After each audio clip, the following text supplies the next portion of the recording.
Good morning, Pio Nation, or I guess almost afternoon. We're almost at noon. So, welcome to Marietta College Esports. My name is Matt Williamson. Yep, I'm Aaron Elliott. So, our match with Trine is going to be coming in just a few minutes. So, just to give you an idea of what's going to be going on. So, this is week 2 of the Great Lakes Esports Conference. So, the Pioneers will be playing against Trine University, and they're coming off of their 2-0 win against Mount Union last week. So, right now, we're just getting things set up with the lobby. Yeah. Last week we had our matches against Mount Union. It was overall it was fairly one-sided. Marietta was able to dominate both of the matches, kind of rolling through and ending both matches fairly quick. This match here against Trine is probably going to be one of their tougher matches this season. So I'm looking for hopefully a little bit more of an even matchup. And see if Marietta can kind of keep that same momentum they had last week. Mm-hmm. Yeah, this can definitely go either way. So as long as they learn from last week and just from what they learned from scrims this week, I think they have a pretty good chance. But you cannot underestimate Trine because they are probably one of the top esports programs in the conference. So we could be seeing a kind of like a preview of what could be the conference title for League of Legends. So right now we're still getting things set up with the lobby. So just bear with us with a minute as we're trying to get all that squared away, because I'm actually in talks with the coach right now with trying to make sure we get everything set up. Just kind of give you an idea of where things have been going with the schedule. So if you were here earlier hoping for the Rocket League and Overwatch matches, those were delayed a little bit due to some scheduling issues. So our Rocket League match will be on Monday at 6 o'clock. And our Overwatch match will be on Wednesday at 8 o'clock. So we'll be broadcasting those matches. Now, we did post those on our social media pages. So if you did not get the memo, this would be a good time to go to our social media pages to follow us. Yeah. So whether it's Twitter, so you can go to @Marietta Esports, or on Facebook, you can go to Marietta College Esports. And we try to update all of our stuff that's going on there about things that are coming up and things that have happened previously. So, for example, did you know that we have a PUBG team? Oh, you have a PUBG team? Yes. And not only do we have a PUBG team, they're actually doing pretty well. Oh, great. They have been competing in the Collegiate PUBG Tournament League. A week ago, they kind of had their placement, like week 0 event. And then this past Thursday, they did week 1 of PUBG. And I guess it's broken up into 2 different groups. And so they actually ranked second in their group, and they're third overall. So they have a pretty good program right now. So that would be every Thursday at 9 o'clock. Now right here on the same channel. Well, or is not that being here. Broadcast? It's on Collegiate PUBG's official channel. I'll have to get that out to everyone just to make sure. If we can find a way to at least host what they're broadcasting, we'll try to do so. But right now, we don't have a way to broadcast it here. Okay. Perhaps we can find some links over at the social media. We'll post those later on, either on Twitter or Facebook. Yes. So make sure you guys follow that so you can see how Marietta's PUBG team will be doing. Hopefully we'll be able to get some more in with, there's also a Rainbow Six team that's been building up, and I believe a Fortnite team as well. Yes. And NBA 2K as well. So I don't believe there's been any broadcasts of those yet. But as those teams grow and stuff, you might see more of them as well. Right. We do have some exhibition matches with Fortnite on Mondays, but we don't have a way to broadcast it just yet. So once we figure that out, we will definitely get those broadcasted. The NBA 2K, that one's a little different since that's on Xbox and PS4. Those matches actually haven't started yet. So those will be around like mid to late October. And then we will be starting up our Collegiate Rainbow Six League. So we have our Rainbow Six team, and those will start, I think, next Friday. So next Friday at 8:30. So we're hoping to be able to broadcast those. So we'll make sure we update everyone on our social media pages when those happen. Very good. No, I'm looking forward to seeing some action out of the Rainbow Six team. That's one of my big games that I've really enjoyed in the past. So seeing how the Marietta College team has been building up and working together and preparing their team will be very interesting. All right, so we're still getting some things set up with the lobby. So I apologize. So we got the so we got the pro draft. So let me get the links up here and also to our guys as well. So give me 1 second here. No, it's not the right. So we're going to be getting the pro draft set up here. Through this, we'll be seeing what bans and what champions both teams are going to be selecting. And and then we'll get kind of an idea of what our lanes are going to be looking like as we go through here. So. Mm-hmm. All right, so it looks like Marietta's going with red side first, and Trine will be going with blue side. So I'm going to go ahead and get that up. Well, we're getting things here set with the lobby here. So just hold on 1 second here. So I'm under spectate. There we go. So while we are doing that, actually, let me get the starting lineup for your Pioneer League of Legends team. Alrighty, so for the starting lineup on top, we're going to be having Cressman, Scott Cressman. Jungler is going to be Nox, which is Lucas Danford. Mid laner is going to be Larson, Brandon Larson, as well as an AD carry and support are both going to be bot lane or bottom lane. So we have Brimstone and Cowboy, which is Ian Darling and David Stratton. So that's our lineup for League of Legends. I don't believe there's any subs or anything like that. That'll be the whole series will be played by those players right there. Yeah, so we're almost ready to go. We're just getting some things set up with the lobby. So as soon as we have that going, we will get that to you.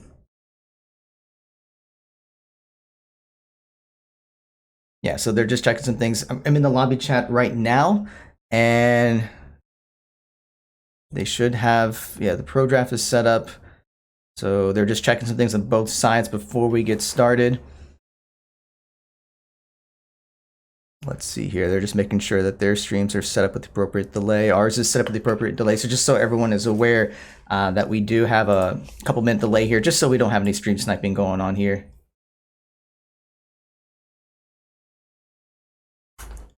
All right, so we got to take care of a couple things. So I'm going to step away for just a minute. All right. To get things set up. All right, guys. So while they finish getting a few things set up, keep in mind that we will be having later on this week broadcasted here the Trine versus Marietta College Rocket League, as well as Overwatch. Those will be coming later on this week on Monday and on Wednesday. I believe Monday at 6 o'clock is going to be Rocket League, and Wednesday at 8 will be the Overwatch match. So make sure you guys don't miss out on those. And then we're also going to be having more every weekend is going to be Rocket League, Overwatch, as well as League of Legends. Currently, Marietta College does not have a CSGO team that's also in the Great Lakes Conference, but since Marietta doesn't have one, they're kind of skipping over that against most of the colleges. So I'm actually being joined here by, what was your name? Dylan. Dylan. He is actually here. He's one of the members of the Rainbow Six Siege team. Mm-hmm. Is this what year are you in? I'm a freshman. You're a freshman. Mm-hmm. Oh, okay. So I'm trying to think if there's any other freshmen on any of the esports teams right now. I believe a few, like on the Fortnite team. On the Fortnite a team? few on the Siege team. I think we got. So none that we've gotten to see through League of Legends. I believe there's a lot of seniors, a couple of juniors, and stuff like that. So, how have things been going over on Rainbow Six? Good. I mean, we've been coming together as a team, working together really well. Focusing on teamwork, operator picks, bans, stuff like that. Gotcha. Okay. Do you have a favorite operator over on Rainbow Six that you like to play? On defense, I gotta say Ella. Ella. I love my girl Ella. Offense, I don't know, a little bit of Blackbeard, a little bit of Twitch. Oh, okay. That's very good. All right. So we may be seeing more of that on, is it Fridays that's going to be going? Fridays, yep. Next Friday should be our first match. So make sure you guys tune in there next Friday. There'll be, actually, it's right here. Next Friday should be broadcasting some Rainbow Six Siege. Do you know which college you're going against? I do not know for our first game. Alrighty. So make sure you guys tune in for that, though. As far as League of Legends go, we're getting close here to getting our pro draft all set up, and it looks like actually we've already gone into some of the bans. So our first ban chosen by Trine here is Silas. Now, Dylan, have you done? Are you too familiar with League of Legends? Not super familiar. I kind of know the main idea, but a lot of the details not really got into yet. So okay. Marietta going for their first ban is Braum, trying to watch out for some of the bottom lane support. I'm curious to see. I'm not too familiar with Trine's main characters that they like to play as, so I don't know if they're picking them because their support's fairly strong with Braum. I would imagine so. I do know Ari is one of our mid laners' main characters they like to play, so banning Ari is a strong choice for Trine. As we continue here to see what the next two bans will be, and then we'll start picking some of our laners here. Jin, so a lot of target for Marietta on the bot lane. between support and ADC carry. Then we finish off with Yumi and Morgana as our final ban. So we're going to get seeing some top laners here.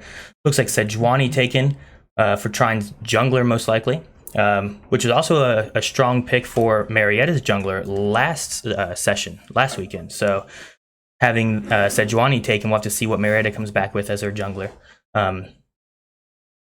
ADC and support both taken as Rakan and Xayah for Marietta, which they're a very strong combination. Hopefully, though, picking them early on doesn't offer too much of counter options for Trine's bot lane. And then we do have Caitlyn coming out as a ADC for Trine. I believe that's going to have more range over Xayah, but I don't know if necessarily counter overall. Matt, do you know anything about counters for Caitlyn versus Xayah? To be perfectly honest, not so much.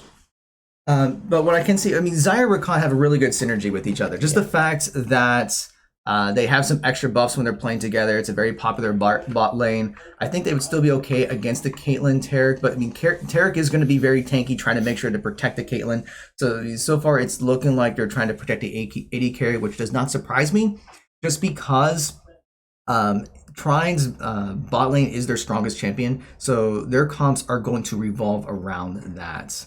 And with Caitlyn having such a range, she can really stay in the back. And if she has enough tanks like Sejuani and Taric to cover the front of her, can keep her pretty safe. Right. And we already see bans coming out from both sides. I mean, we see the Kled and Akali being banned for Trine.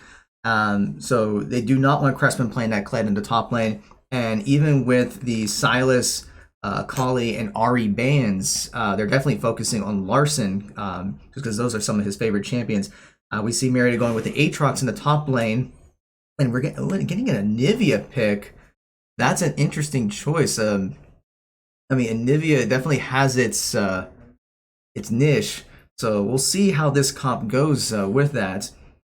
And then we see they're finishing with the Ornn. So that's going to be, okay, so where we got? So Ornn top, Anivia mid, which is what we would expect. So we're going to try to have that Ornn counter Aatrox. We'll see how that goes. I mean, Ornn's pretty tanky, but Aatrox can really get in there and do a lot of damage. So what are we gonna have for Larson's mid lane? A lot of his characters have been kind of either banned from one side or the other, so he's gonna be going with an Echo. Yeah, so he played that last week and did very well with it against Mountain Union. Mm-hmm. So I'm not surprised with that. Now this could be something where it's possible to try and set it up so that Larson would pick the Echo, so they would have anticipated it. But I still think between Anivia and Echo that I think Larson can have the advantage because he is a very strong champion.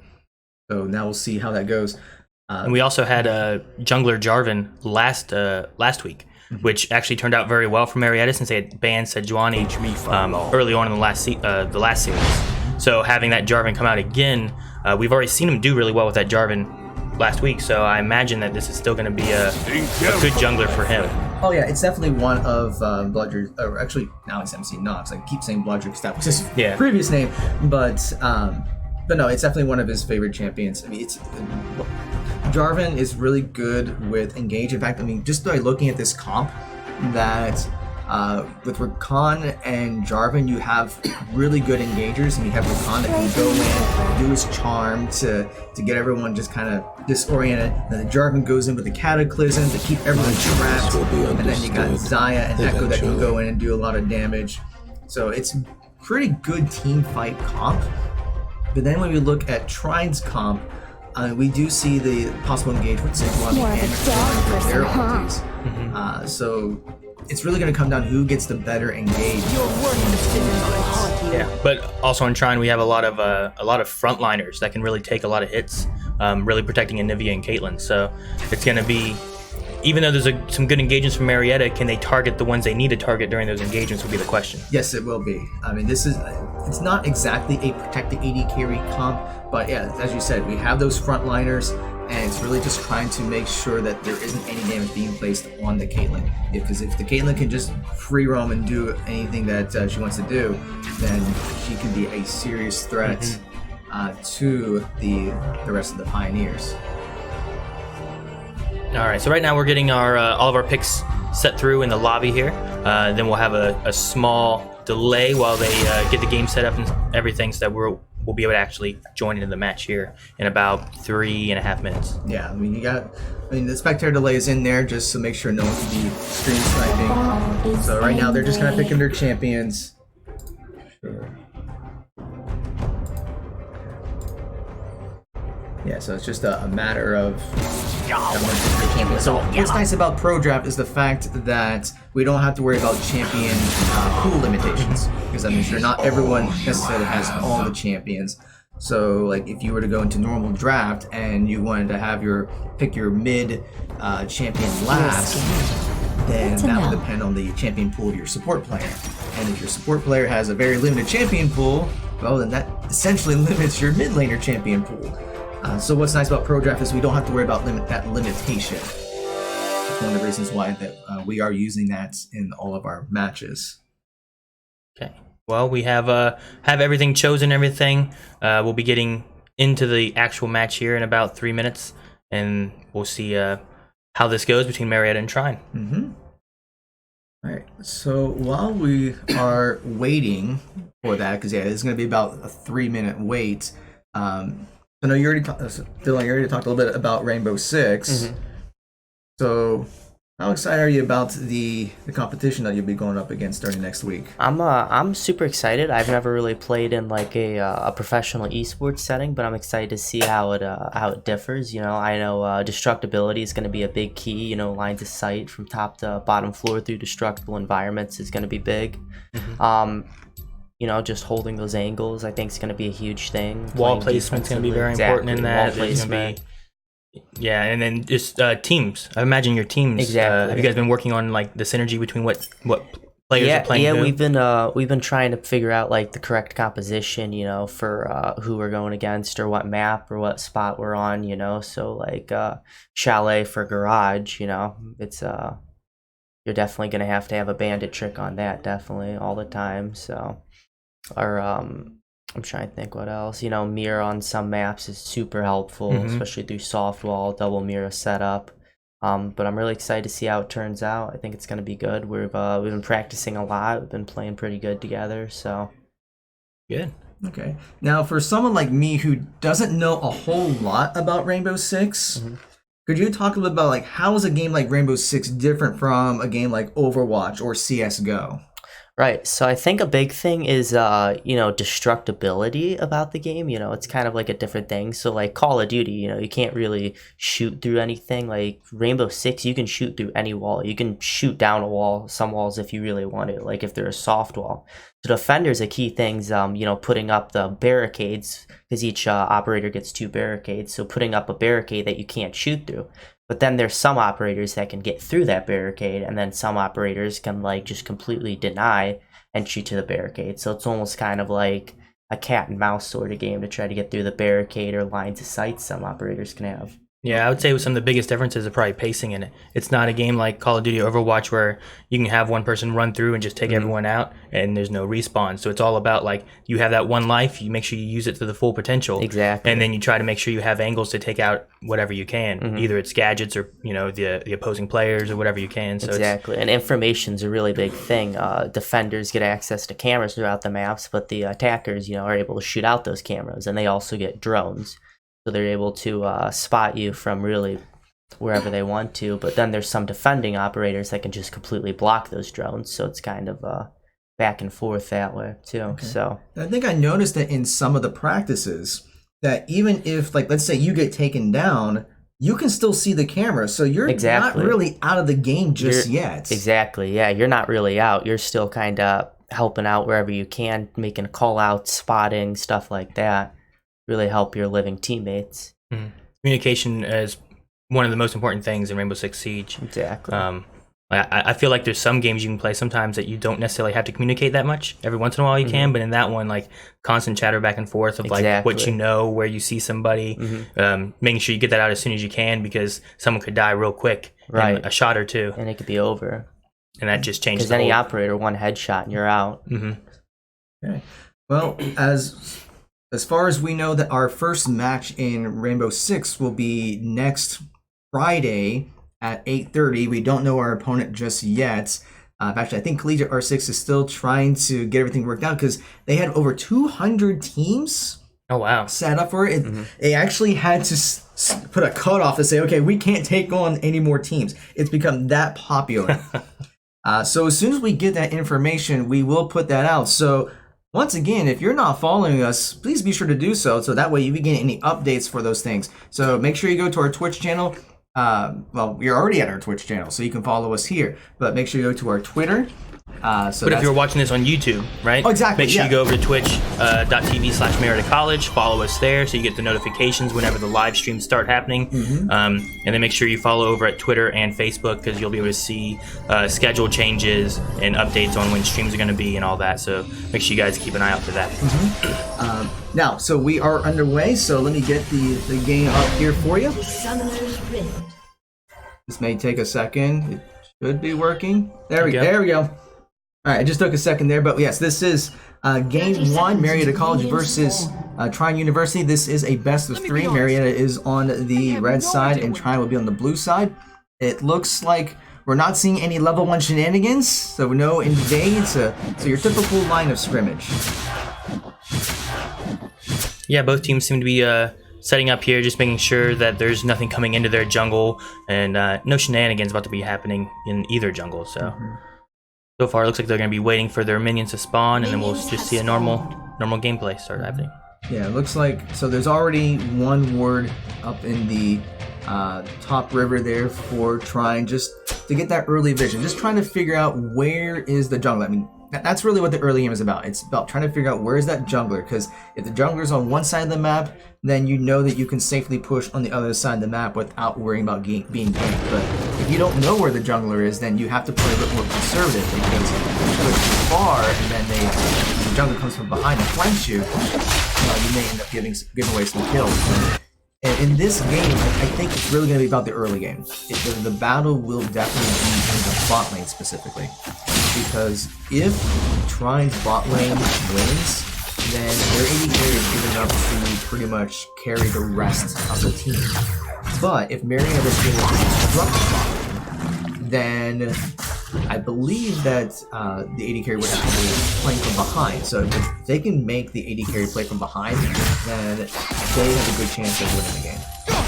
So what we may see here then is helping out of the bot lane. We may see a little bit of action from maybe top teleporting down, from jungle kind of coming down, trying to help that bot lane, get some early ganks on. Even mid lanes could maybe drop down to the bot lane, just trying to help disrupt the flow of the other team and try to get an advantage on their team. So right now we just kind of have both teams just kind of getting a feel for each other, trying to make sure they don't miss out on that CS, but try to get a few pokes in here and there. Junglers are still busy getting their buffs, trying to get a level or two before they try to get any ganks coming in. Yeah, so I don't think we would necessarily... Yeah, we don't see anything right now. As you said, junglers are just trying to get their pathing set up, trying to get their levels up. We probably won't see a whole lot right away. Probably not until we still have 6. We see a little bit of training going on the top lane, but nothing substantial yet. So it's just kind of waiting to see any kind of action taking place. We have seen a ward or two being placed by Marietta right now. One actually in the enemy jungle, trying to get eyes on that jungler. But we have Sejuani coming up, possibly trying to get a gank on this Aatrox. With the stun coming off here, Aatrox able to pull back just enough to get under tower to get to his safe position, but that's going to cause enough trouble where he's going to be behind a little bit, maybe in gold, maybe in experience. Oh, he chooses not to go back though. No, but he did burn his flash, so that does mean he can. Well, now he's gonna be back away a little bit. But yeah, because he burned his flash, that means that he's not gonna have it for a couple minutes, which does mean that Sejuani could come back for another gank. Although you do see that they did put some wards in the river, so if Sejuani does start coming up, they know it. So Crescent will know to kind of back away to make sure that there isn't another gank. Yeah, right now I'm seeing 3 or 4 wards down for Marietta, while Trine I only see 1 ward placement right now, which is in top river. So not a lot of vision right now for Trine. Perhaps can give the jungler a little bit of maneuverability through, especially to bot lane. If they push a little too far, there's no vision down there. Yeah, actually, Nox was able to get some deep vision there, so he was able to actually do some counter jungling. So like I said, when he comes down there, he's going to find, oh, my bugs are gone, there's things that aren't there anymore, so I just have to move on. And having those wards there does give the bot lane an idea of where Sejuani is. So you can see they're already backing off just a little bit. They're even seeing right now saying, hey, there's Sejuani right there, so don't push too much or you could be in trouble. Echo getting some strong trade off there against Anivia. Dropping her down below half health. Pushing a little bit, but there's some vision here. He's seen Sejuani. Looks like he's trying to back off just a little bit. But Sejuani's coming in anyway. Going in for the stun, and Anivia flashes in. Echo flashes away. A few pokes and some trade happens, but nothing really substantial, and just some summoner power alone. Yeah. And sometimes that's all you can do with a game. I mean, sometimes the purpose of the game is not necessarily to get the kill, although that's what you would like to do. But if you can at least get some summoner for like a flash, then that definitely is the thing. Oh, and Ornn had the flash away because he's extremely low, but it looks like he will get away. I don't think Preston's going to try to chase him down, especially when there's no vision over there.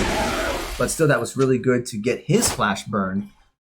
So yeah, a great job there in the top lane. So like right now for mid lane and top lane, overall they're doing pretty well. Bot lane's pretty even right now, but the fact that they're keeping the vision down there is helping them. But I believe right now too, between mid lane and top lane, there are no remaining flashes. So we may be seeing more ganks occurring in those two lanes than bot lane.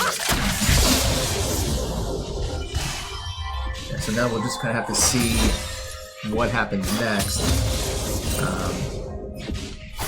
Yeah, right now it's just still taking care of minions. We see junglers going back. We see bot lane back. Oh, Trine's bot lane kind of resetting, just getting a couple more items. And I don't think Marietta's bot lane is reset yet, so they should just clear this wave and then go reset. Yeah, because Brimstone still just has his Doran here, so you definitely need to go reset. Okay, it looks like they're going to reset now.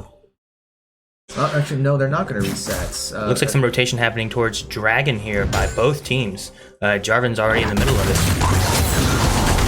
But also some trading happening up top lane as well. Actually, we have all the rest of the team besides top lane down here by Dragon right now. Yeah, in fact, Marietta is starting up and not. There's already less than half health, and I think they're going to get this. It doesn't look like Trine's going to contest it. And no, there's no contesting at all by Trine. Marietta College should have this Dragon, no problem. Sejuani trying to come in a little bit, trying to sneak in, maybe do a smite, but leaves herself vulnerable and then goes back over the wall. So, but no, that was a free Dragon for Marietta right there. No contesting at all. Yeah, that was really good. I mean, just a lot of it just came down to wave control. I believe we had a double check. We're not going to go back, but I believe that both the bot lane and the mid lane were able to push their waves into the towers, so that opened them up to be able to converge to the dragon pit to be able to do it. And while Trine was there, they could have gone for a 4v4 fight. And actually, the fact that Ornn hasn't burned his teleport, he could have teleported in, but for some reason they chose not to. Maybe they just saw something they didn't like, or maybe the dragon was already pretty low by the time they got there. But I'm surprised they did not go for the engage. I mean, at the time, too, I mean, if he would have backed off a little bit, Aatrox was right on top of him. There were some trades happening, too, so maybe he was trying to keep him busy a little bit to keep that teleport from happening. But we do have Sejuani coming up here, hitting his stun with Aatrox, and I believe that was that Ornn's ult. Yes, it was. Yeah, Ornn popped his ults and was able to get the first blood. Actually, the kill went to Sejuani, but that was just the fact that Crestman kind of pushed a little bit too much and they have a lot of vision. They had been doing well with vision, but there's the tri-bush warded up top at the bottom, and yet the other river was not warded yet for Marietta. So. And if you notice right there, Marietta actually went into kind of counter jungle Trine and take their blue buff. So that's actually going to really hurt Sejuani. I think they were trying to get it for Anivia. So the fact that they're able to take the blue buff away is definitely going to make it more difficult for Anivia to be able to sustain in the mid lane. Even though they gave away first blood, Marietta's been doing a good job of keeping control of the jungle, for one. They've been doing a lot of jungle stealing, and also CS in the lanes themselves is slightly favoring Marietta. Yeah, I mean, right now Marietta is still ahead in the gold. Right now, granted, it's only about 300 gold, so it's not a whole lot. So we're just going to have to see what happens in some of the other lanes. But right now, Marietta is holding it pretty well. I mean, there's a huge CS difference in the mid lane. So if you just keep disrupting the Anivia, then that's definitely going to help with Larson. And the top lane, I mean, although Orin got the assist, Crestman's done a pretty good job with keeping even in CS, and even bot lane's pretty even in CS. So I think Marietta's win condition is going to be disrupting bot lane, but also trying to keep Larson in the mid lane very strong.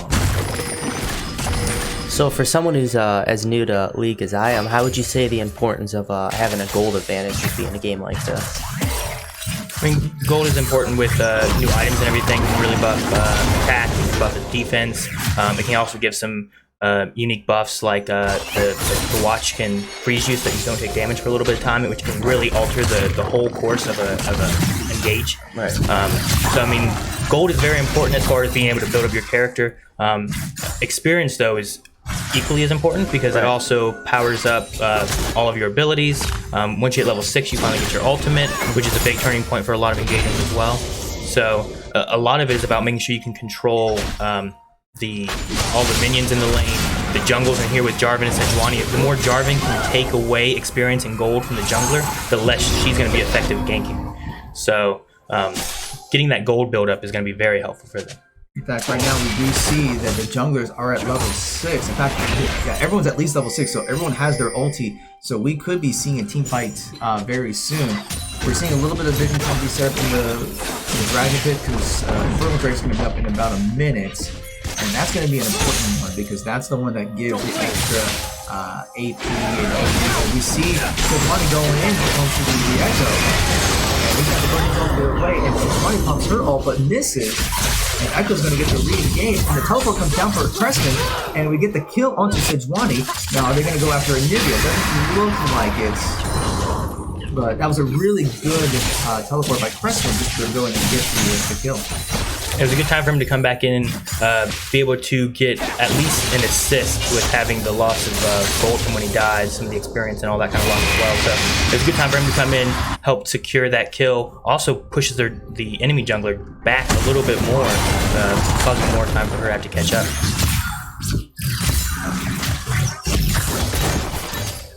So bot lane had to back a little bit, try to regroup, get their health back up and buy some items and stuff, giving Marietta time to be able to push in. They've gotten this tower down to half health, but Sejuani is in the bot lane, as well as Jarvan kind of down there, so they're both kind of eyeing each other. There's some ward placements in Trine's jungle right now by Marietta, so they do have that vision on Sejuani. They're all kind of grouping, though, around that Drake that's about to spawn. Yeah, Infernal Drake is actually up now, so yeah, we do see Marietta kind of getting over there. They've actually already started it up, so now looks like they're just kind of going to spawn, and Marietta's just trying to zone them away. In fact, Marietta does take the dragon, and once again, Trine just can't seem to do anything about it. But to be fair, there was only 3 of them there. I don't think Anivia actually got there in time, so if they tried to go for engage, it would have been a 4v3, and that probably would have gone in the Pioneer's favor. Considering Sejuani's already a bit behind the Jarvan, it probably would not have helped being in the 3v4 at all. Yeah, see the Cataclysm going down for Jarvan to get onto Anivia, and Anivia had to flash out. So while they didn't get the kill, they did get the flash. So that's going to be helpful if they have to go to engage Anivia later.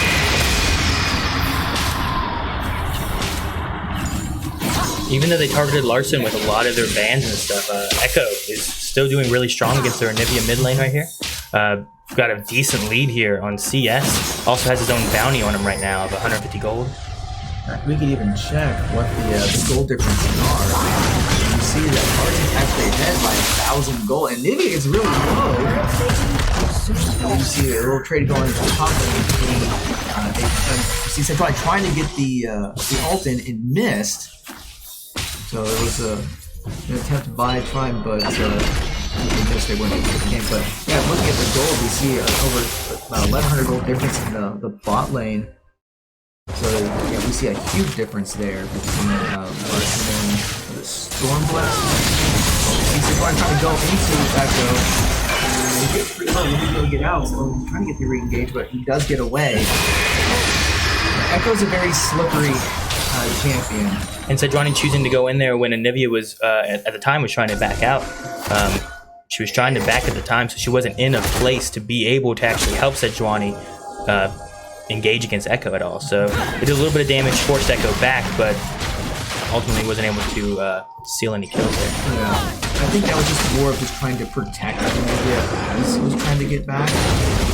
That's my guess, or maybe Sejuani was trying to go for an engage and it just lack of communication. I'm not so sure.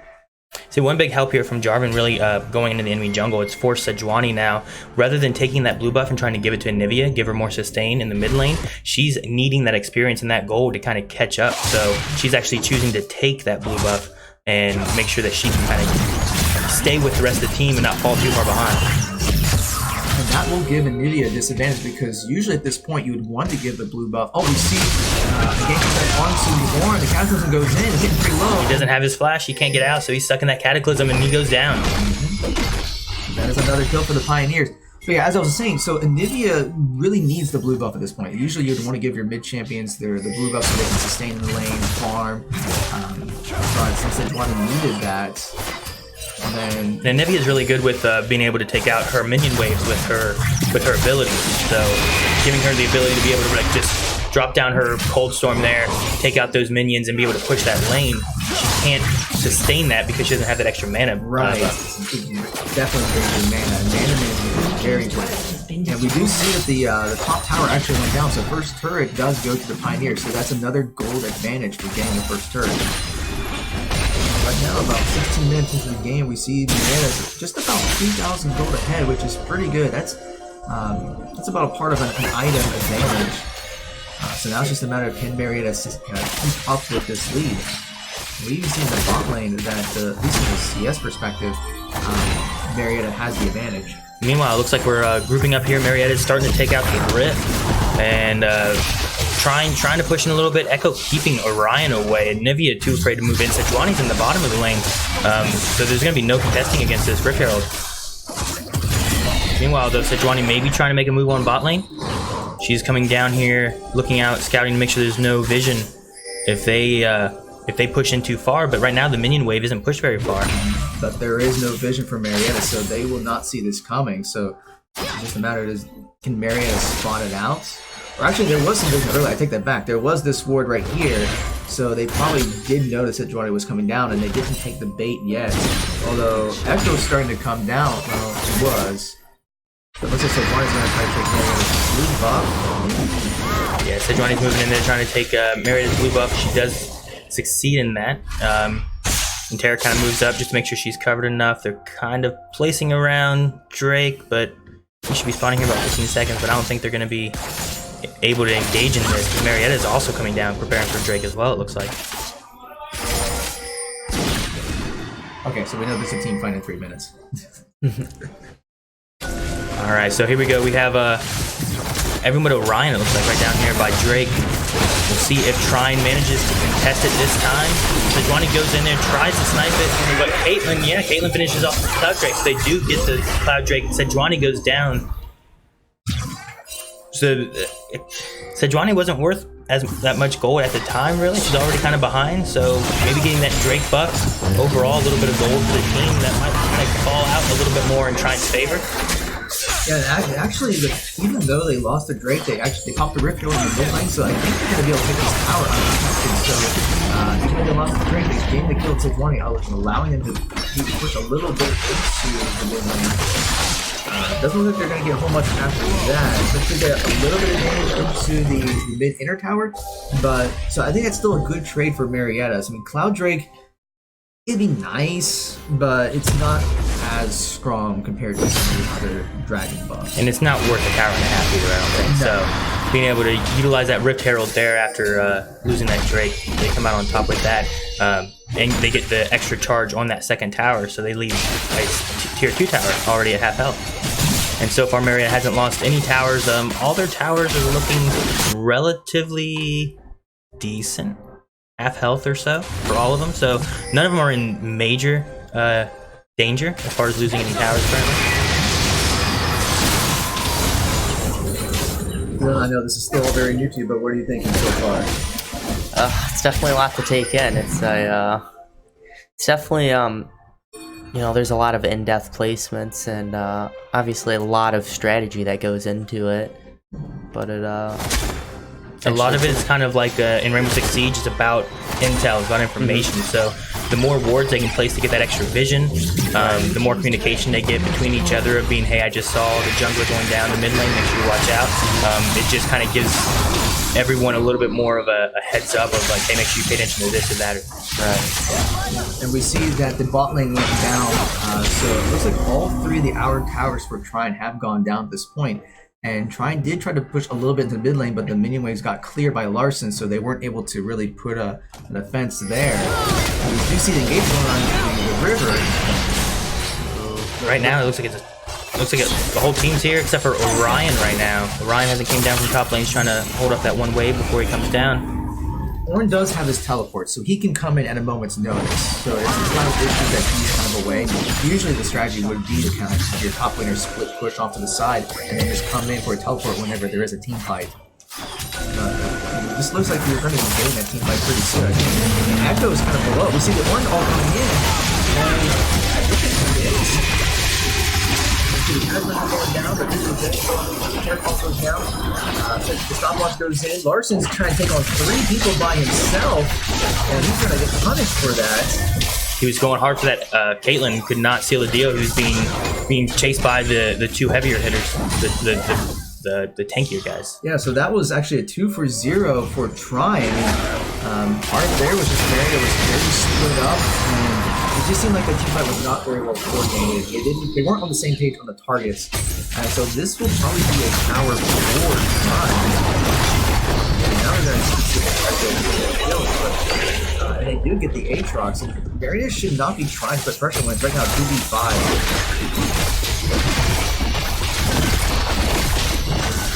Our remaining Marietta team is trying to like find something to do, but there's too many of them to be able to engage that, and you already have full health on Tarek, so he could be able to take a few of those tower hits if they did try to engage on their team under tower. So. Yeah, so that particular team fight really have to turn the game around there, because now the goal lead's a lot closer. Where it's only a 400 or 500 goal difference, because they're able to get 2 towers and a couple kills. And it looks like they may be trying to. I thought they were going to try to put some vision around Baron, but it doesn't look like they're going to be doing that. But yeah, that just came down to a not well coordinated team fight there. And although the Tarek ult did make it a little bit more difficult because people were immune, but splitting off like that just was not really the right approach. I mean, once the Tarek ult comes out, you probably should just disengage at that point. Yeah, Larson chased down the Caitlyn, kind of preventing her from doing damage to anyone else, but once she started backing off a lot, maybe he should have came back in and kind of helped with his team to focus down any of the other members of Trine, which... Now, the spells are going to be coming in 10 seconds, so I believe that's where we're going to start seeing the next engagement. We actually see both teams converging to the Dragon Pit, and that's just going to be a matter of can one side get a pick on the other and try to come the dragon. Although it looks like Trine's going to try to start up the dragon on the top lane. They haven't started just yet. I think they're waiting. You can see the Echo there, but he's going to get spotted out. He actually had to pop his ult to get away. Yeah, you gotta be careful on this jungle with Nivya's wall. If you don't have a flash or don't have some kind of an escape, you're gonna be trapped there with your whole team. Well, now both his ult and his flash are down, so if he gets caught like that again, he could be in trouble. So we have some engaging with the dragon, but it's able to go back and respawn because neither team are willing to commit fully quite yet. With both teams right here. Well, Marietta's got it at half health, but since one is there, so they're definitely trying to do a smite steal. Now, Trine is taking over the dragon, so Marietta might have to concede this. Taking the Drake. Echo moved away from the engagement, again pushing a bit more on the bot lane, taking some of the jungle from Sejuani, trying to, I guess, recoup a little bit of that lost dragon money. Yeah, I'm not so sure what they were doing there. Like they started up and they try and put some pressure, and Marion to back away. So it might have been better to wait for trying to start up and then try to engage on top of them. But at least what I noticed, it seems like the team that goes in second could end up getting the kill when it comes to the dragon pit.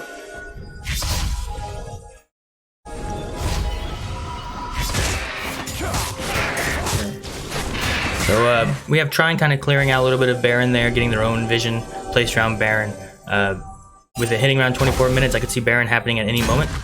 It's just a matter of one of the teams. I imagine they'll try to find a time whenever they can take out at least one of the other team, try to get a little bit more of an advantage to try to take out Baron at that point. All right. Now, Marietta is still a little ahead, so despite the fact that they gave up a couple of things, they're still ahead by about 1,000 gold.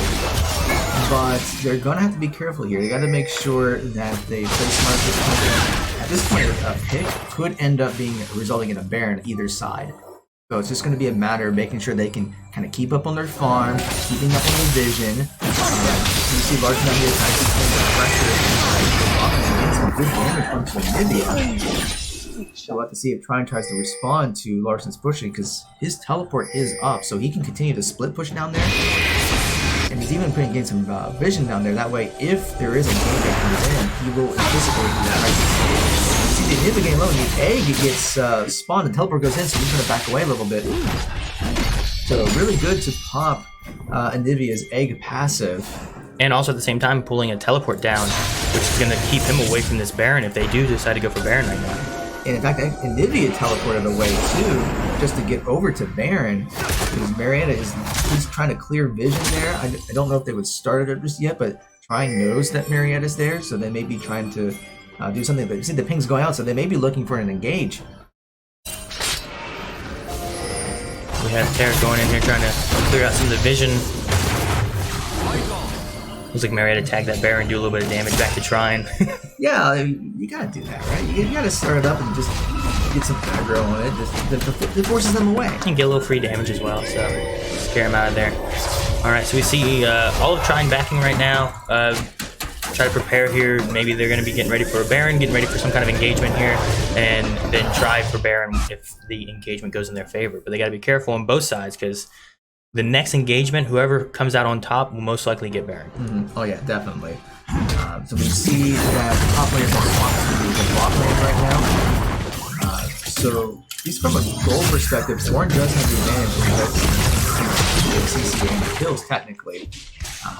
So Cressman just needs to use this to try to farm, keep the defense into that tower. But I mean, overall, Marietta's done a pretty decent job of protecting towers, and we see once again some vision trading in the Baron. We see Orange starting to head up, so I think Cressman's going to continue to split push in the bot lane, and he's going to teleport in if there isn't an engage. And looks like Trine is looking for a pick, and it's not happening yet. They're trying to sandwich in that Echo there, but that top tower has a little bit of health, not too much, but they're able to go in here on Rakan. But he gets away. And now we see Trine rotating over to the top lane. And they get the Echo's in that top lane push right now, though. I don't know if he has a need to escape. Good burn his flash to get away. We may be seeing a team fight up there, and there's still no training. The ultimate's going to go down for Orange. This is on Cressman. So that's going to give green light to Cressman to go in and try to get some damage. Although he's getting pretty low against Orange. Cressman does have the ability of, or the support of his minions here. A lot of red minions being able to help do a little bit of extra damage. And it doesn't look like too much happened in the top area. Just a little bit of poking here and there. But I think both teams, right now we're in that stage here where both teams, they know they're close, and an engagement could go bad or good for either side. And it really depends on how they can catch. They're waiting for that one mistake to happen on one team or the other to be able to get a good engagement and get that lead. We see Dragon's going to come up in 17 seconds, and it's another Infernal Drake. So getting 2 stacks of that would be huge for both sides. So I think we're going to see a team fight here, and whoever wins this gets Dragon and Baron. Alright, so right now we see Marietta's trying to get the last 2 of their members down here towards Drake. Meanwhile, Trine is already here. They're going to start it. Marietta try to do it and stop it. Maybe just throwing up some walls and using her ability to keep some of the Marietta team back. Marietta's coming in, so Ronnie takes this Drake, but we're going to have an engagement here. We have so much going on right here. Anivia putting up a wall trying to trap out Marietta. Meanwhile, all the teams, everyone on the team is just trying to run around. They're not really targeting anyone specifically. The only one we lost was Cowboy, which was Rakan. Yeah, Tarek Top is also the actually using skill that makes it difficult for Marietta to actually do anything. Yeah, so they did lose They did lose the Drake and they did lose one. So they're going to have to be careful. They're not going to lose the Baron position. They're able to get away, but they're going to have to answer that Taric ult. Because if he just keeps popping up for every team fight and they're not getting any kills, it's Conquer, the Baron is just going to find at least someone to pick off. And the more if you get that then you're going to be in trouble. So I keep hearing you guys talk about the Baron. What's the advantage that he gives to the team? Yeah, well, the Baron gives some substantial buffs. I mean, it gives AD and AP buffs. The other big thing is the fact that it gives you a ton of health and mana regen. It also allows you to back away quicker, so you can talk about Baron empowered recalls. So usually I recall for 10 seconds, but I think it cuts it down. It's going to be like, no, it's this or something, but I can't remember the exact number, but you get to back away a lot quicker. Mm-hmm. And it also allows you to buff your minions. So when you go to a lane, they're Baron empowered, so they have more health, they do more damage, so it makes pushing lanes a lot easier. So it's a very important buff. It doesn't necessarily by itself mean that you win the game, but for the next several minutes while that buff is up, the other team has to play defensively just to make sure they're clearing minions, because otherwise they're going to lose towers. Now the buff does last for several minutes, but if that player dies when they respawn, they lose that buff. So there's a little bit of trade-offs there of how hard you want to push for that buff, because it gives you a lot of strength. Right. But if you push too hard and overextend, you're at risk of losing that set buff. Exactly. Like a lot of times what I see happen is like, the team will get the Baron buff, but then the other team engages on it and kills them all. Like, hey, you got Baron, but you lost the buff because you all died. Mm-hmm. So once he's eliminated, does he respawn? Yeah, he comes back after a while. So most games probably like 2 or 3 Baron. I think I've seen like 4 for like really, really long games. And we're already at 32 minutes, like almost 32 minutes into this game, so it's kind of getting into the longer side of things. So I think, okay, if you see the game going in, so you're Cowboy, he might have experienced too much, and he goes down. He was trying to keep eyes there on that Baron, keep his ward placement, give some pokes in at them, but stayed too long, didn't see them sneaking up on him, got caught out. And then we see Larson have the pop his ult there and get away, trying to put some good into that bot. Not able to finish it off just yet. So now, with all of that, Trine has taken the goal lead by just ever so slightly, and we do see them trying to push the mid tower. In fact, if they are able to get this tower in the mid here, that's going to be a big touchdown. We see the game going like Jarman. Cataclysm comes out, trapping Orin in there. But we also have another Territory coming out, all of Trine. There's a double kill there on Caitlyn, then against the Aatrox. Orin's still running amok, going through, finishing off the Jarvan there. Larson able to get a finish on Sejuani, but that's not their main damage that they have. Sejuani's just that distraction right now. So it's able to allow them to push in, they take the tower, and this is probably going to be mid-inhibitor, and most likely going to be Baron as well. Actually, they're going for more. They maybe trying to look forward. The finish here. Yeah, although they're getting pretty low, so they're not quite, although they did get the shutdown onto Larson, I think they're going to try to finish this game. We have one turret down. There's no. We got Rakan. That's all we have. 3 seconds till Cressman respawns, and there's nothing Rakan can do to be able to stop this push. And Nexus is down, and that's going to be game 1 going to Trine. Yes, I mean, part of that was just.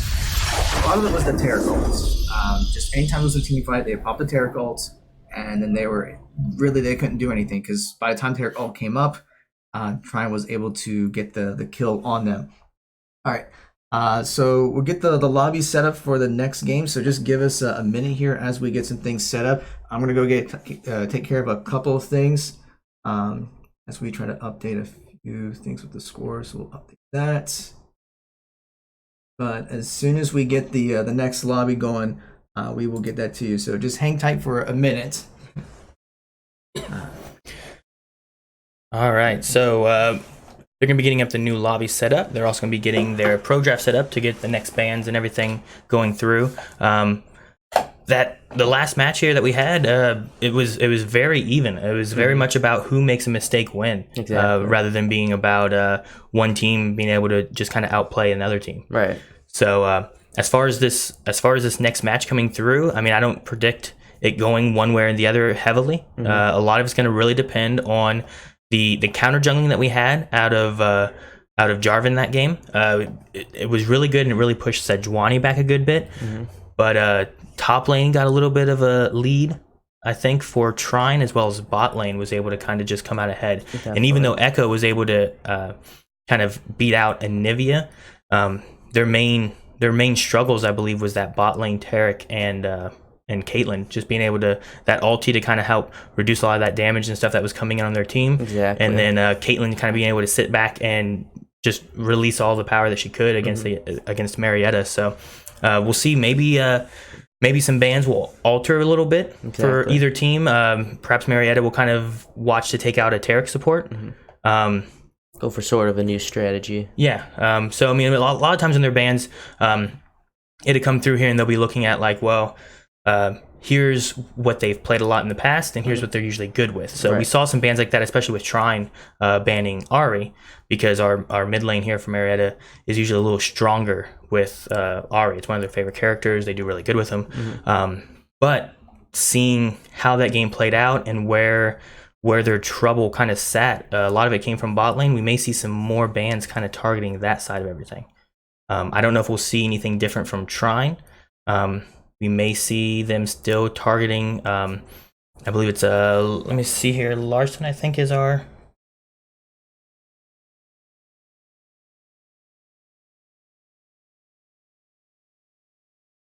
I was trying to find out a lineup here, but I don't see it right now. Oh, there it is, right there. Yeah, right. Yeah. If we click that one there. So having our mid lane, Larson, stay targeted because he was a very strong hitter for Marietta. They may stay focusing on him. But I imagine more of the bands focusing maybe bot lane for Marietta coming into this next pro draft. As far as Nox jungling, I mean, he lost to Sejuani. He did really well without Sejuani last time, but I don't think Jarvan or Sejuani are his mains. Jarvan, he did very well with. A lot of the issues there was he would trap them in there, but then a lot of that damage was reduced, and their team wasn't able to capitalize on it. Right. There was also, as far as tankiness for Marietta, they really only had Jarvan kind of a little bit with Aatrox, but he wasn't like super tanky. He was kind of a mixture of it. So we might see a little bit of a change in team comp as well with Marietta, maybe looking for some more frontliners to be able to help keep their ADC and their mid laner safe. Yeah. So we'll see what changes we have coming up here as they continue to get this here set up. I don't know if Trine has any subs that they have. I know Marietta doesn't. So we'll be seeing the same lineup from Marietta coming in this next game. I think Trine's going to be having the same lineup as well. Yeah, I do not believe that they're going to sub out. Okay. So as far as that match, watching it, I know you're not too familiar with League of Legends. You're on the Rainbow Six team and everything. So what did you see and how did you feel about the way it played out? So I felt like it was, like you said earlier, it was very even, It's kind of like going back and forth, but slightly kind of, they're just trying to be, one team, once they get an advantage, they kind of push all they can, and they have to wait till the other team can either hold them back or they lose the game, and that's kind of what I saw there. Yeah, I feel like a lot of it was looking for that, where's the mistake? Once you find that one mistake, someone stepping out a little too far and overextending, someone not backing soon enough and kind of being caught under tower even when a jungler can come in, like finding those small mistakes like that I think those were what they were looking for. So I think both teams here are fairly even as far as matchup and skill. A lot of it I think is really going to fall into that who makes the mistake and make sure you're playing the best you can right now. Exactly, yeah. So it's really going to be crucial to see these picks from both sides.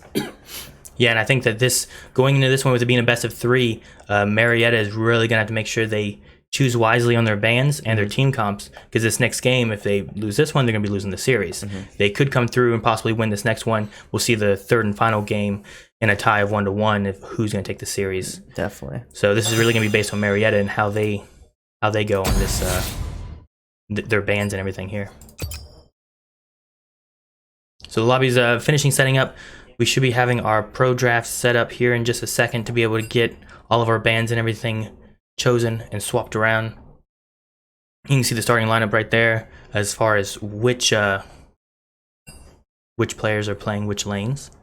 And you can also see what their names are and everything too. So we have, once again, top lane Scott Cressman, from or MC Cressman is his tag. Jungler is MC Knox or Lucas Stanford. Mid lane, we're going to be having MC Larson, which is Brandon Larson. AD carry and support are both going to be bot lane with MC Brimstone and MC Cowboy, or Ian Darling and David Stratton.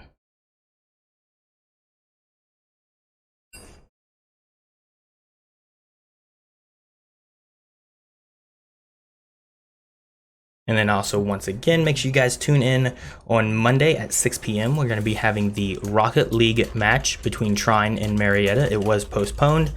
As well as on Wednesday, the Overwatch game was postponed, and that's going to be happening Wednesday at 8 p.m. So you guys can tune back in Monday and Wednesday for those matches and see how Marietta and Trine fare in those games as well. And Dylan, your Rainbow Six Siege team is going to be on Friday, right? I believe next Friday. The next Friday? Next Friday, okay. Yep. So we'll be having Rainbow Six Siege played here as well. And also make sure you guys follow over at Twitter and Facebook. You can follow Marietta College there. And there'll be updates on any schedule changes. Any new broadcasts are going to be coming with teams from Marietta College, because they do have PUBG teams. They do have Fortnite. They have NBA 2K. And they also have the Rainbow Six Siege team. Mm-hmm. So. Yeah, and while we're still getting things set, they're getting the pro draft links set up. Aaron, do you want to talk a little bit about what you did with Blindwave while you're here?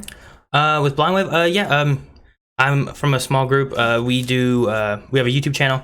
We run and do reactions. We do reviews. We also do some board game stuff. We have a D&D series. It's kind of a mixed bag of a lot of stuff. But we do have a Twitch channel as well, twitch.tv/blindwave.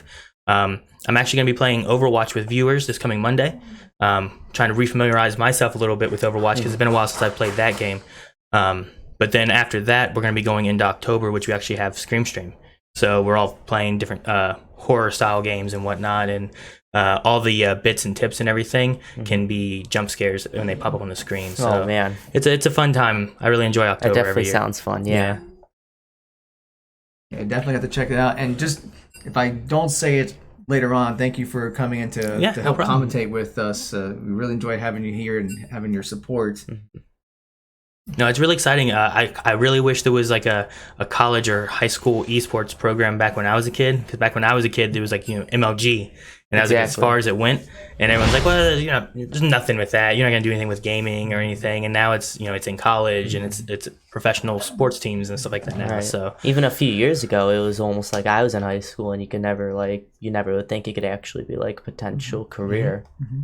All right, so it looks like we do have the lobby set up, and they've already started the pick and ban. So we see Marietta bombing ban and the Tarek.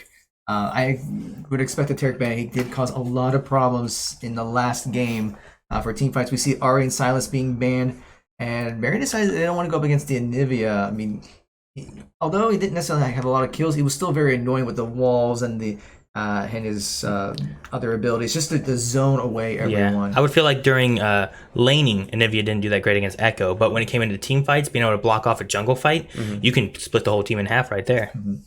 And we do see Marietta be able to first pick Kled. It's one of Cressman's favorite champions. And we see the Urgot coming out as an attempt to counter it. And once again, I will be the first to admit that my matchup knowledge is limited, so I don't know exactly who would have the advantage here. We still see Trine going with the Sejuani again, so they're going to give Sejuani another shot for the jungler, even though it wasn't as effective. Although I don't think anything with that on the Trine jungler. I think they did a good job, but Marietta's jungler Nox was able to come in, really take away a lot of that jungle from Sejuani, and really just kind of leave her trying to catch up most of the game. Mm-hmm. And then we see Marietta responding with the Jinx Leona bot lane.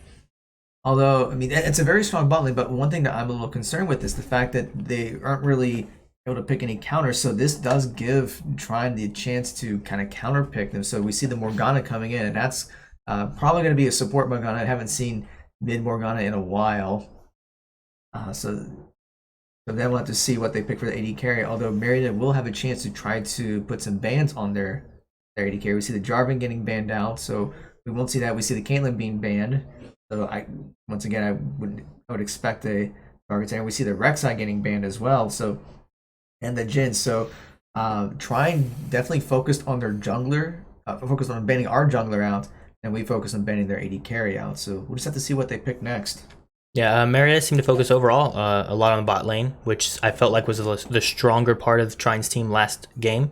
So taking out Braum and Taric for possible supports, Caitlyn and Jhin as possible ADCs, they're really trying to limit what that bot lane is going to be capable of.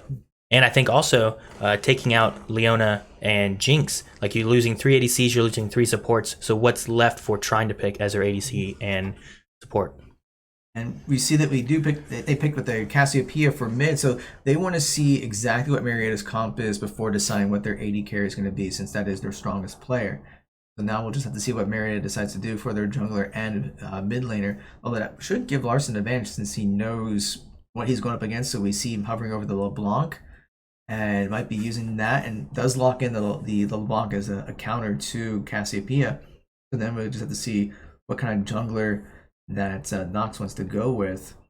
I mean, the top tier champions right now have already either been picked or banned with Sejuani, Jarvan, and Rek'Sai. So then it's going to be a question of what jungler going to go with. I mean, there are some options like Skarner could be possible. I mean, although there is a lot of poke that they're going up against. So we see the Zac. Ooh, that's an interesting pick. We don't see a whole lot of Zac, but he's still decent, and we see Trine just picking Kai'Sa right away. Yeah, I haven't seen a Zac jungle in a little while. Having that tankiness and engagement that Zac's capable of can really help with a lot of team battles, or even a lot of ganks too. So it's going to be interesting seeing like what we get coming out of that. Is this Zac going to be able to steal jungle as easily as Jarvan did last game against Sejuani? Because I think that was a really good play on Nox last game. And then as far as the bot lane right now, Marietta really focused on limiting Trine's bot lane. So is this Jinx and Leona going to be able to handle Morgana and Kai'Sa? Or is it going to be... It can go either way. Jinx Leona is a very good combo in the bot lane. And they don't have necessarily the synergies like a Zyra Khan, but if Leona can go in there and do some disruption with her shields, just kind of being like that tank type champion, and let Jinx kind of stay in the back line and just kind of do her thing. Like, Jinx is a hyper carry, but she's going to need a little time to scale up for that. But it's really going to come down to also, I would say, Morgana, because how well can their support put down the binds when they're holding on? Because you put down like a bind and then put down the pool, and that can definitely cause some zoning issues. So I think that's going to be a big factor in this game. And Kai'Sa overall is a pretty good champion. She scales very well. So I think as far as AD carry goes, it can go either way. It's just, can Marietta at least stay even in the bot lane? If they can do that, yeah, I think they'll be fine there. And then it's just going to be a matter of making sure top lane and mid lane do their job. Yeah, I think Marietta's pretty solid on theirs. I'm most interested to see how Nox plays this Zac jungle as far as going into this next game. Okay, it looks like we had to do a remake or something to see what's happening here. I think it was a bug with banning. So I think... Okay, yeah, so I'm going to switch over here real quick while we're getting the lobby set up. So here's the lineup while we're waiting. I think there was a bug with ban, so they're remaking the lobby.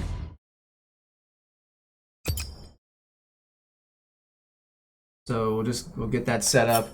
As you notice, Marietta is going to be on the blue side this time. So I mean we saw that with their first pick. So just give us a second as we get the lobbies set up, and we'll get the game going as soon as everyone's ready and we don't encounter any bugs. Yes. Now, last weekend, I believe we saw all these players from Marietta played, maybe except for LeBlanc and Zac, actually. I believe we had Jinx and Leona last weekend, as well as Kled. Top lane did very well with Kled. That charge ability and stuff is very helpful, especially getting some new engagements in. But having LeBlanc's a pretty strong mid laner. Zac, though, as far as jungle, I'm interested. Engagements can be really good. He can get really tanky. So seeing how he plays this, and if he's still able to snipe away a lot of that jungle from Sejuani over on Trine, I think he can kind of keep that same momentum going he had last game. Now, seeing what happens bot lane, I think will be a different story, but maybe if Zach's able to snipe away a bit of that jungle and kind of rotate down bot lane and help out that lane a good bit more, get them ahead. I think if they focus on that, I think Marietta can kind of seal game 1 for them, game 2 here in the series, and then go into game 3, and we'll see where it goes from there. But the lobby's almost created and done here. We're looking for one more person, it looks like. And then we'll get all the picks made and everything, get us into this game here in probably about, I'd say 5 minutes here.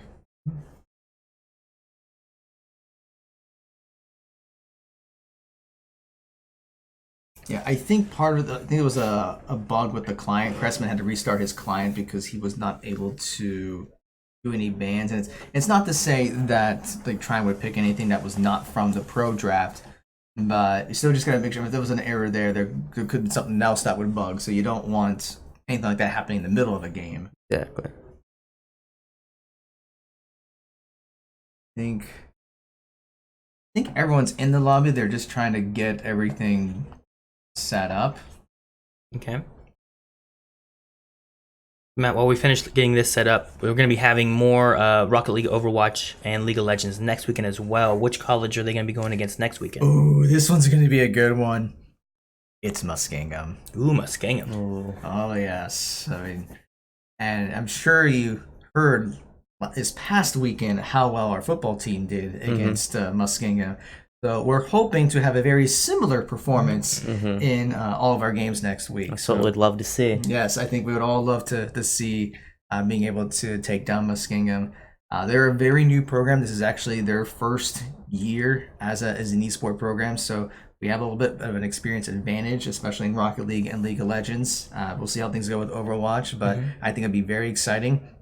As far as I know, the matches are going to be scheduled as normally scheduled. Okay, so starting at 9 a.m. then? Right, yeah. So Rocket League will be at 9 a.m.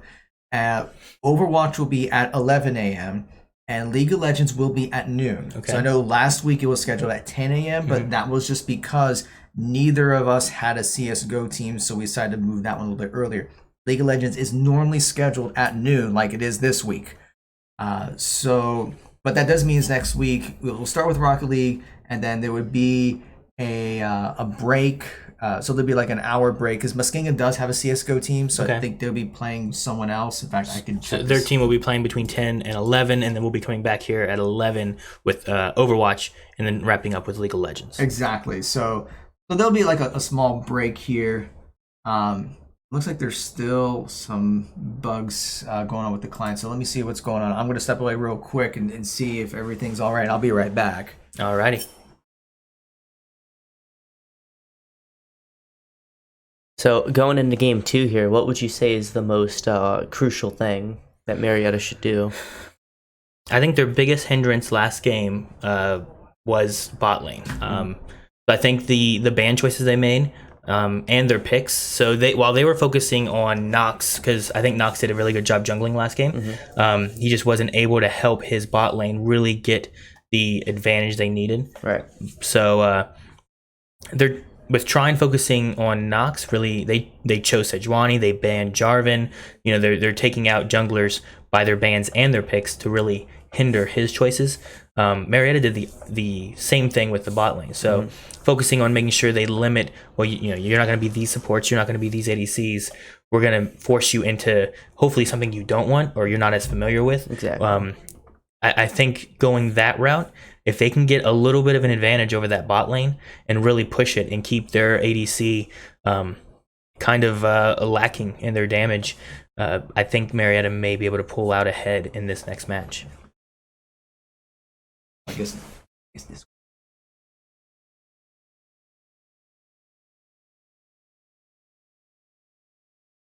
Yeah, so apparently this Oh, everything's crashed? for Discord. For Discord? I think it's back up, so we're good. Okay, alrighty. Alright guys, so it seems like we had a Discord crash. Yeah. For everybody For right everybody now. who's So crashed, so both teams right now are trying to get their stuff back up and running and everything, so that we can have the communication we need between the teams. So bear with us for just a moment here, and once we get this fixed, well, it might not even be on us. Discord crashing for everybody, both teams right now. Hopefully Discord can get it kind of rolling again, and we'll be back and running here in just a few. So as of right now, you can see the bands, you can see the choices up on the screen. So give us a few minutes to get this fixed, and we'll be rolling from there. In the meantime, I guess, Dylan, what are you most looking forward to in Rainbow Six Siege? Is this going to be like your first esports match that you've had? Yeah, it's going to be our first esports match coming up next Friday. Not this Friday, next Friday. I'm really excited, just kind of see how the team works together, how we work under pressure. Picks and bans in that game is going to be crucial. I'm kind of expecting Jackal always be banned. Legion's going to be a pretty big ban. It's kind of, maybe Monty might be banned. It's going to be interesting to see the picks that they do there. And it's really just going to come down to communication, I think. I think that's going to be really a crucial thing for us.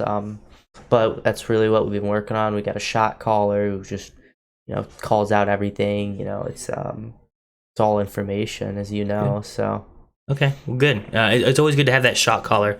In different games I've had, that's always a hindrance we had of our team, is like someone saying, hey, here's now when we're going to do this play or make this move, or whatever it is. So no, I'm interested in seeing how that plays out. Now, you personally, have you done any kind of tournament play or esports no, play? I have like not. That? No. So this would be your first one as well. First one as well. Yep. Okay. I think everyone on the team's actually first as well too. So. Okay.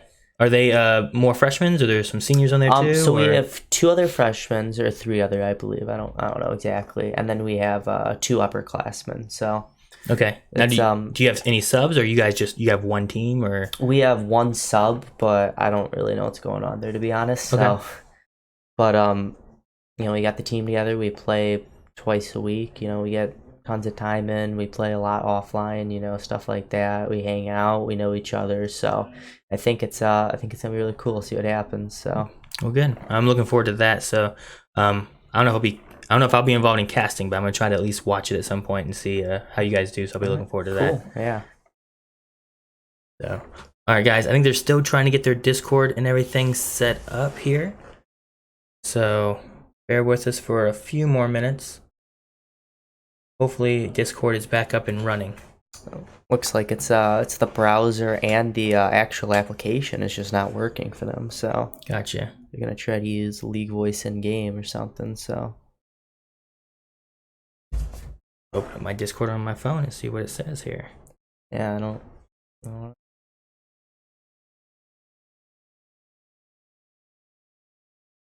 Yeah, it's just loading and nothing's happening. Or connectivity limited kind of thing. Weird. Yeah. All right, well. All right, guys, so hopefully we'll find another way of communication between our teams here, and we can get this underway. Once again, you can see the choices there, and our that one, is that starting lineup? Yeah, right. So with the choices that we have here, we're going to be seeing MC Cressman is going to be our top laner running Kled. We're going to be having MC Knox as our jungler playing Zac. We're going to have MC Larson mid lane. He was playing Echo last time. He's going to be doing LeBlanc this time. And then coming down to our bot lane, our AD carry is going to be MC Brimstone playing Jinx this time, and supported by MC Cowboy, which will be Leona. So those are the lineup we have right now for Marietta College in this game 2 of this 3-game series. So hopefully we'll see a win coming out here from Marietta, and we'll have an extra match rather than an ending on the second match. Yeah. So you want to tell us what, other than, you got Halloween coming up and you have your series for yourself coming up, is there anything else you got coming up, maybe for Christmas or New Year's? Or for like a Blind Wave and that kind of stuff? For Blind Wave, yep. We have had in the past, we've done like 24-hour charity streams and stuff for, we had done Extra Life, which they focus on like buying games, controllers, accessories, different things like that for kids who are in like the children's hospitals. Right. So we've done that in the past. Usually we do that in December, kind of along that break, that Christmas break that everyone gets. Yeah. But besides that, those are the only big plans we have as far as any special events kind of working on. Coming up here in November, we're going to be rotating out some various newer games that are coming out. So there's the new Call of Duty coming out here at the end of October. I'll probably be playing that. At least a little bit. Also, there's a new Pokemon game, so I run Pokemon Monday. So I'm going to be having Pokemon Monday through the Sword and Shield games and seeing how those games play compared to the older ones that I've played in the past. And then there's just other various games. So we're a 5-man group, so there's various ones streaming and rotating through streams and stuff. So usually I stream on Mondays. We have group streams on Friday. We have a podcast on Thursday where we talk about it's various stories and stuff from like our group, and then also like what's going on in the news and things like that. We do a lot of pop culture conversations and stuff. So like Spider-Man coming back to the MCU and not being kicked out from there's talk that it was going to be dropped between Sony and Disney, and they came to agreements again. And I saw that. So we talk about stuff like that and throughout the podcast. Cool. So but no, we do a lot of that. Usually we have a stream. It's probably every day but Sunday right now. Okay. So I'll have to check you out and make sure you guys check them out too. Yeah. And then being invited here doing the commentary and stuff for esports has been really cool. It's actually like I've been watching and doing more stuff with League of Legends and Overwatch and stuff now, because like they were games that I used to play a ton, especially when Overwatch first came out. Yeah. And then back in I think it was 2009, I was big into League of Legends, and we had our own team and we were playing and competing and stuff, and that was before like I said, there wasn't like any kind of esports stuff around us. There wasn't any of that. We mainly just played and ranked up. So I had a lot of fun doing that, but since then work and different things, family and all that pulls away and cuts from like time I have to play games and do stuff. So a lot of the time I usually play is during my streams and stuff. So but like I said, I'm gonna be trying to have some rotations every once in a while of like viewer games and things like that. That's cool. Is there anything you've been playing recently that you enjoyed? My biggest one right now has actually been World of Warcraft. Classic came out and stuff like that. So I've been involved in doing raids and stuff with our guild and whatnot. That's awesome. I never personally got into World of Warcraft, but I kind of wish I did, because it's looked pretty good. It's pretty fun. Out. I really enjoy the raids. Like PvP is fun as well. Like I like doing that too, but the PvE aspect of these raids where it's like, okay, here's these bosses we have, and learn the mechanics and then work together and try to make sure like when someone gets this debuff that you guys stand next to them, make sure that you're aware of what they have going on as well as you. And so it's really fun. I really enjoy that. They also have like Mythic Plus, where it's really hard dungeons for 5-man. And as you go through those, as you get to tougher keys is what they call them. So you have like level 1, 2, 3. You can go up to level like 15 or 20. I forget how high they go. But as you can continue to grow, the dungeon gets tougher with enemies, and then also like it will toss in random extra buffs or debuffs. Right. So you might have like a pool, like a blood pool that will drop below an enemy when they die, which will heal other enemies and damage you if you stand in it. So you got to make sure you're pooling around, and the location. Yeah, you got to make sure you watch where you're doing, and so there's all kinds of different things like that. So those are really fun too. That is cool. But then as far as like other games that are a little bit more like more on the competitive side and PvP stuff, I was playing the Call of Duty beta. That was really fun. I really liked that. That was a lot of fun. I got to see a little bit of story trailer and stuff like that back at E3 when they were talking about that. So the story and what they showed there looks very real. So like it's a very real and it has game, a lot of like I feel like in depth like tones of like what you would see in a war. I don't know. It's not going to be like an action game. It's going to be more of like just. And the gameplay they showed reminded me much more of like Rainbow Six Siege, where like they took cover and then like shot through a wall to take someone out rather than just running in there and like somebody or whatever. So so there's that game itself looks really good. I'm interested in Breakpoint coming out. I really liked Wildlands back when it was out. And then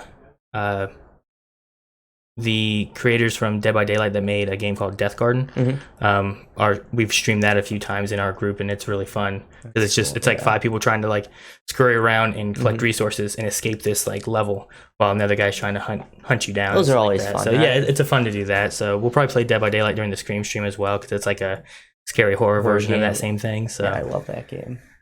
a fun game. I've been playing a lot of Borderlands 3 recently.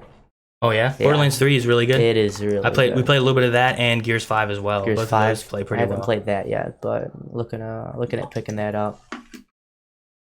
So well, we have League of Legends today. There was supposed to be Rocket League and Overwatch. Both of those were postponed. They will be coming in next week. So Monday will be the Rocket League match against Trine, which is going to be at 6 p.m. Eastern time. And then the Overwatch game will be on Wednesday at 8 p.m. Eastern time. So they'll be broadcasted here on Twitch as well. So besides Rainbow Six Siege, are there any other games that you play or get into, or do you not have much time because of Rainbow Six Siege and school and all that? Yeah, I mean, school, coming here to college, huge change, obviously, from home. I've tried to play a little bit of everything, a lot of indie games, Epic Games gives out those 2 free games a month, so I at least try those games. Gotcha. I just beat Celeste, which was fun. Oh, Celeste is a good game. It was brutal, but it was fun. No, I like some of those platformers. Yeah. Celeste is really fun. I spent a lot of time on Mario Maker 2 recently. Yeah, that game seems sweet. So yeah, there's so many games out there nowadays that you just get don't have flooded. enough time. Exactly. I'm like, oh man, I really want to play this game, and I get to play a little bit, and then a new game comes out, I really want to play, so I hop onto that, and I never finish the other one, and yeah, there's always so much. And then I'm in WoW, and it's been out since for like 14 years or whatever, so it's like I'm playing this game. You're still playing the old games, so many new ones coming out. So many new games out here that I haven't done, so yeah, it's a medium that's hard to like always stay concurrent with and know all the games. It's always evolving. There's always new stuff. There very much so. So now I'm looking forward to October for Scream Stream because I'm going to be playing Resident Evil 2. And I never played Resident Evil 2 originally, like on the PlayStation. So this would be my first time actually playing through it. So I'm interested in what the story is going to be like. And I like the character Leon. So I'm really excited to play that. So. I played the remastered, the first one, which is really good. And then I played 7 recently. Yeah, 7. I played that as well last really stream, but I did in VR. Oh, dude, man, it's the game's kind of scary on its own, but whenever it's in VR and you're wearing you're looking around and stuff, it's got to be terrifying. I could see that. I remember playing and something's chasing me, and I remember realizing that my feet were running, I'm sitting on the couch, my feet are running in place trying to escape, and I'm like, nah. So yeah, it can be, and especially in VR, it can be terrifying. Yeah, I could see that definitely. The one thing I remember the most, I have a phobia of needles, and one of the things to help buff your health is you have to take the steroid injection. Yeah. And whenever it did, I'm like, oh, and I went to look away, but I'm in VR, so the arm just followed me, so I couldn't look away, and I'm like, no, I had to close my eyes. I'm like, no, help. We'll let you guys know where we're going. So they're doing alternative chats because Discord part is still down. Gotcha. So we're good. Now we're just waiting for Trine to set. Hopefully we'll be starting soon. Okay, so yeah, we should be starting soon. Trine's they're getting an alternate. I think they said TeamSpeak. They're getting. Yeah, we got our TeamSpeak. Oh, and it looks like we are going into stuff here now. Okay, which button does this thing here? Overlays. Think carefully, my friend. Blue champ. Okay, there we go. Cool. Perfect. All right, so I think both teams were able to set up some kind of alternative chat since Discord crashed. So they're going to go through and they're going to be selecting their bands, their characters, and all that. And then we'll be having the game here probably in about 4 more minutes. You can't cage me for long. Finally got everything settled at least though, which is nice. So yeah, so at least at the very least, I don't know what happened with Discord. I imagine if you check their Twitter, there'll be something. Yeah, sure. But getting something set up here for everybody so that we can have some kind of communication. Communication it's very similar to Rainbow Six Siege. You got to really talk about having that fog of war. You don't know where anyone is on the map. Yeah. So making sure you can ping. Try to hey guys, make sure you guys check out here, watch out for this area. Having no voice, you're relying on only pings then, rather than any kind of heads up. The worst is solo queuing and ranked, and no one has mics, and you're like, oh great. Yeah, you just run around by yourself, basically. Yep. Most games, League of Legends, Rainbow Six Siege, those are 2 games that I'll play this if I have a team, but I usually don't play them if I'm running around solo. Yeah, that's what I try to do.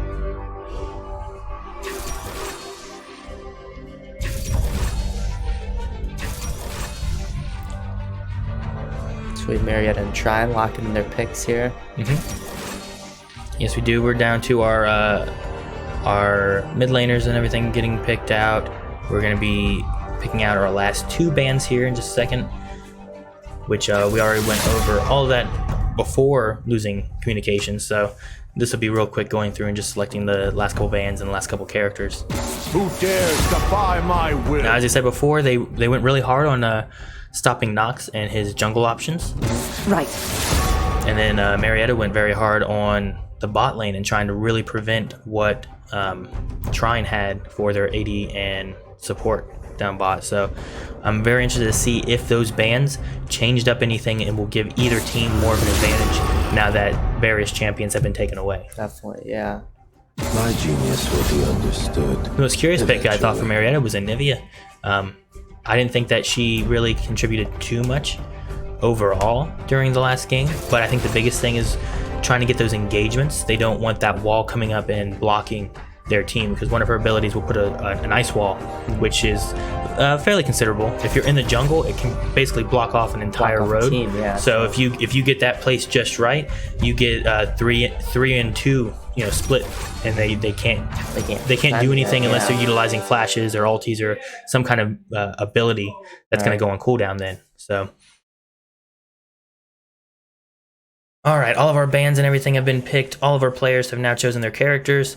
Once they get their loadout set up here, we'll have a small 3-minute delay, and then we'll be getting into the game and see how it plays out.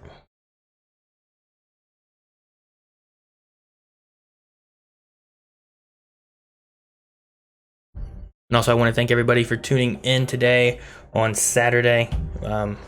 We will be having the Rocket League and Overwatch matches later on in the week on Monday and Wednesday. And then next Saturday we'll be going against Muskingum in Rocket League, Overwatch, and League of Legends. So make sure you guys hit that follow button so you get the notifications for when we go live on all of those broadcasts. Be sure to be a good match, definitely. Yeah. All right, so last match here for Trine and Marietta were very close. I'm really interested to see if things stay close, if these bans really make any major differences, and how this fares for Marietta, and if we'll see a Game 3. All right, Matt, so we all set up now, right? Yeah, I mean, as we see, they're underway. I mean, we're in the spectator delay, but yeah, I apologize for the delay. I'm sure some of you may be aware, Discord just kind of crashed on everybody. I was looking at Twitter and everyone's just like, oh my goodness, Discord blew up. What do we do? Like, it's just like one of those, like, if the internet goes out, what do you do? Right. And that's kind of happened with Discord. Like, Discord went out, so like everyone was like, I don't know what to do. I don't have my Discord anymore. How do we talk? Yeah, that's it. Gonna have to go back to Skype. Yeah, right. All those resources. So all of our guys actually downloaded and installed TeamSpeak, and so we got that up and running. I don't know what Trine did for sure, but apparently they got something up and running. But yeah, that was fun. Although I will say it's better that it happened during Champion Select than the actual game. Yeah, at least it waited till after the last game ended. Mm-hmm. Yes, I don't know what we would have done if it happened in the middle of the game, but yeah, so we got that underway. As we've been talking about, this is game 2, so if we can win this, then we'll go to game 3. I'm sure you guys would love for us to go to game 3 just because we want to win, so definitely, but that also means more League of Legends for you as well. Now we just have to see how we handle the comps. I mean, it looks like Trine's comp is more of a try to pick someone off. I mean, you got the Sejuani to do the engage. Morgana can bind the person, and Kaisa can use her alt assassin move, whatever that is, to get onto that person, and Urgot's death from above. So they have the ability to pick off one person real quickly. Mm-hmm.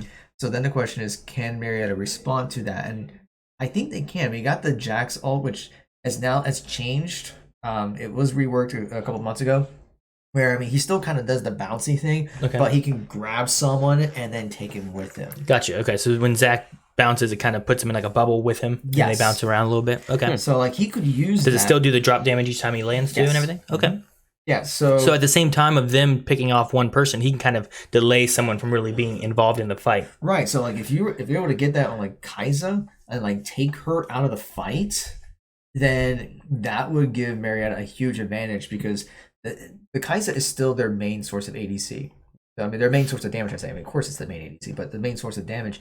And we don't really see a lot of frontliners like the last game. We had the Tarek, you had the Ornn, you had these beefy tanks, but we don't see them. I mean, Sejuani's still going to go tanky. Urgot could go tank, so I mean, that's possible. I mean, Morgana's definitely not a tank. Capsule is definitely squishy. So Marietta has a better chance of going in there. And even if you can't get the Zac to go in there and try to pull out the Kai'Sa, you still have the Kled that can do it. You still have the LeBlanc that can go in the back lines and do some stuff and then come back in. So there's a lot of opportunities for Marietta to just jump into that back line and try to do some damage to the carries. So we'll just have to see how things play out. Okay. No, I got it. Moment. Oh, okay. No problem.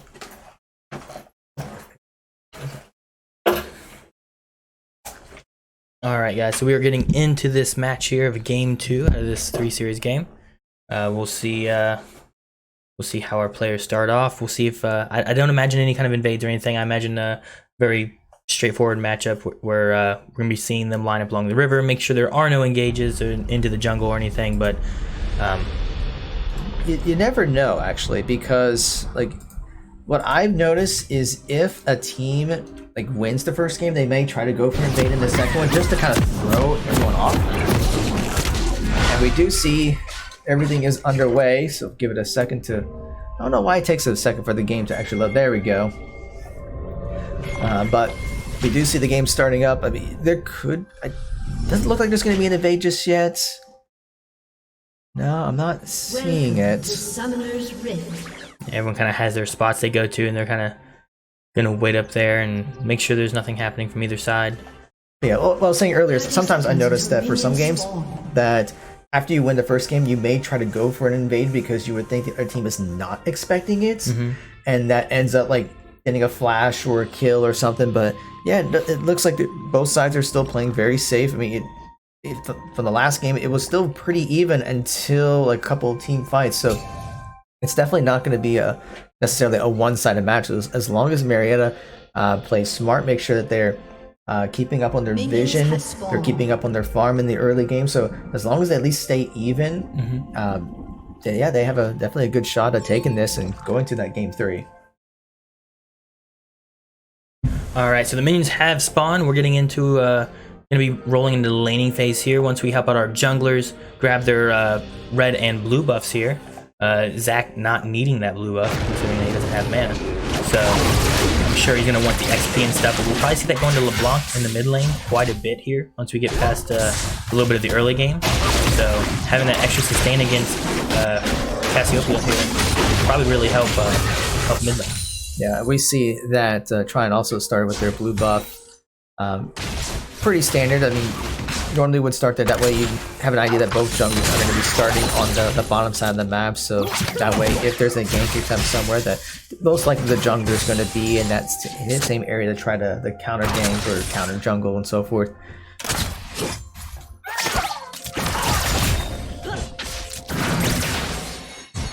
I'm interested in how this bot lane is going to be faring. Not having any extra tankiness. There's a little bit of safety from some shielding from Morgana, but not in this, nowhere near the same thing that we're going to be having that we had from Tarek last game. Yeah. So if the pokes and stuff come through a lot more, even sustain isn't really there like we did with Tarek, right?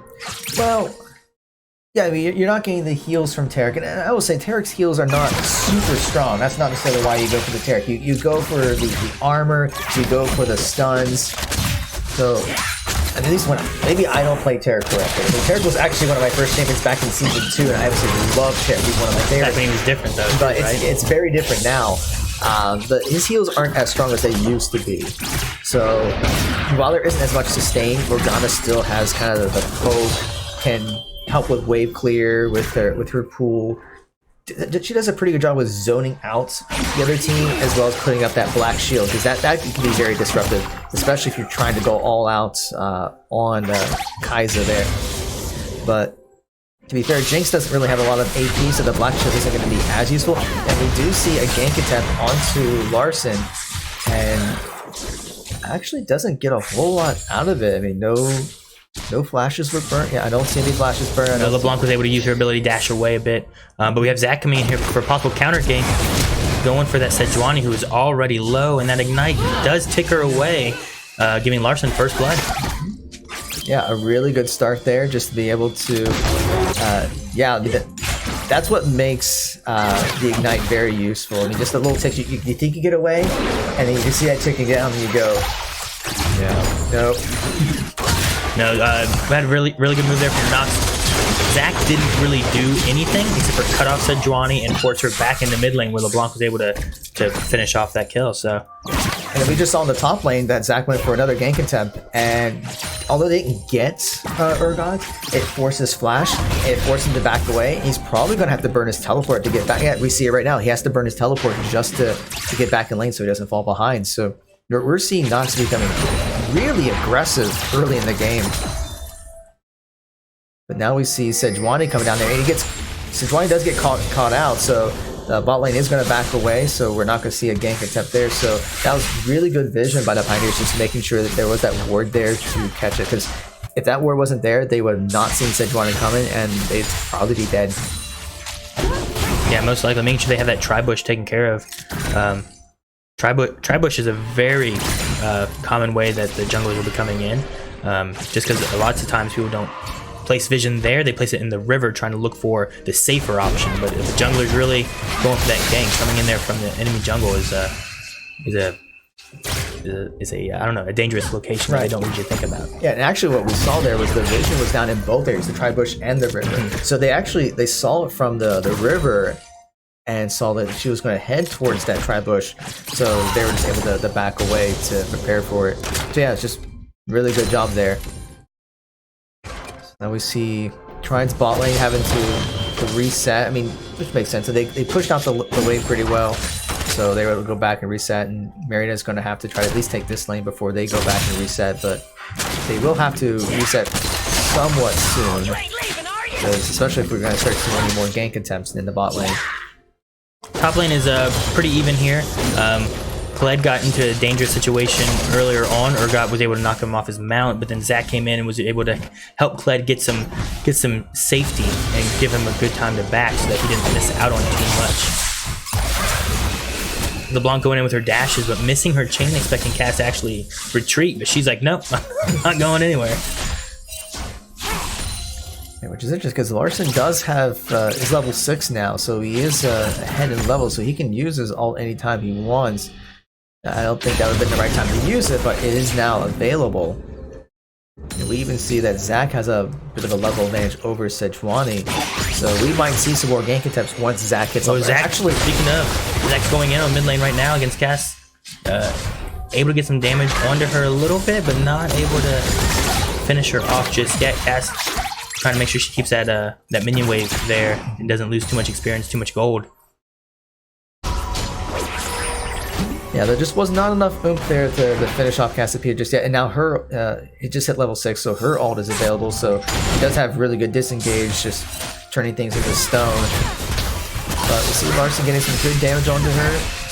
Trying to get the chains, doesn't quite connect.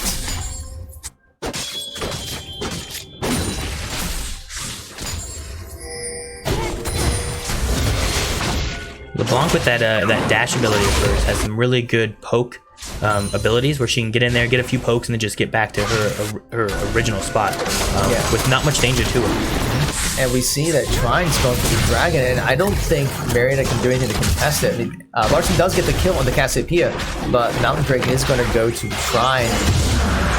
And that was just based on wave control, although Marietta's bot lane is trying to do something here, but don't know that's a...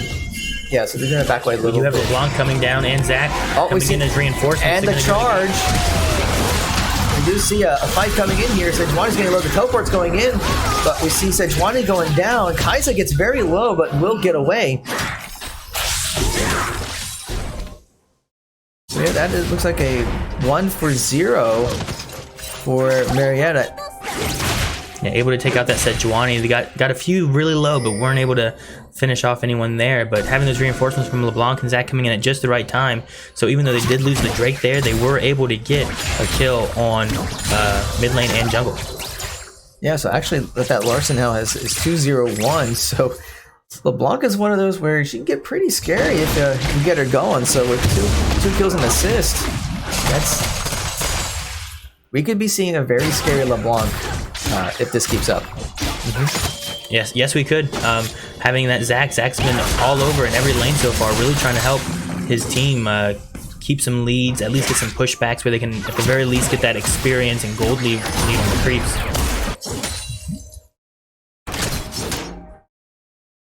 Looks like things have settled down a little bit. Maria's been working on trying to get some vision. If you look at the bot lane, or the bot river, Maria's got a lot of it, although Klett's getting in trouble a little bit. He lost his mount, but he does get away. But yeah, as I was saying, the vision in the bottom river is very dominant by Marietta, just having wards all over the place. So they see that Sejuani right there. It's coming. We see Zach going in for trying to get an engage. The ult misses. Sejuani's coming in behind, coming in after the Jinx. We're going to be having some stuns going off. Leona jumps in on the Kai'Sa.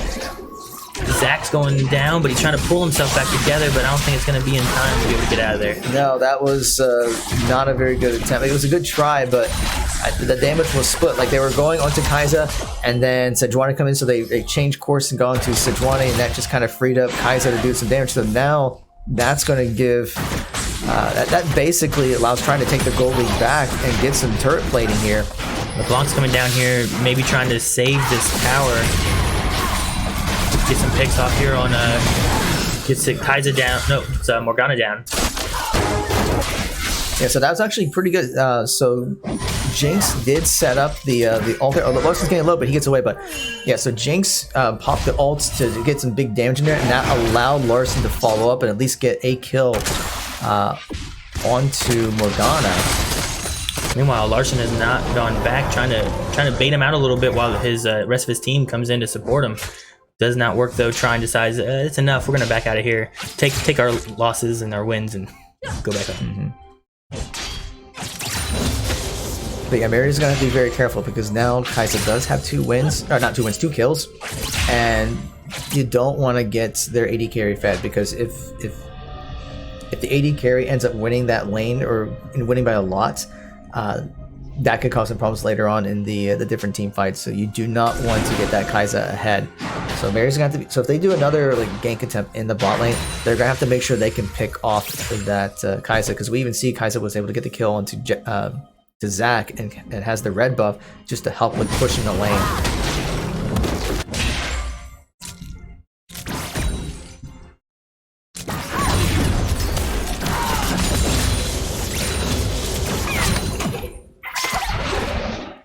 Not too much else is going on right now. I mean, we do see Sejuani kind of in still the bot jungle, at least the bot river, and maybe trying to go for an attempt in the mid Sejuani there. Coming in here on the Larson mid, is very low. getting a stun on and giving Cass a shutdown. You see the charge coming in. Looks like we might be seeing an attempt in the top lane. The camera, well, doesn't look like much is going to happen. So Looks like Urgot pulled back enough when he saw Zach coming in. Charge not doing much for Kled there. Zach though not leaving just yet if Urgot pushes up a little bit, but meanwhile Cass is taking the mid lane tower a little bit, doing some damage to it.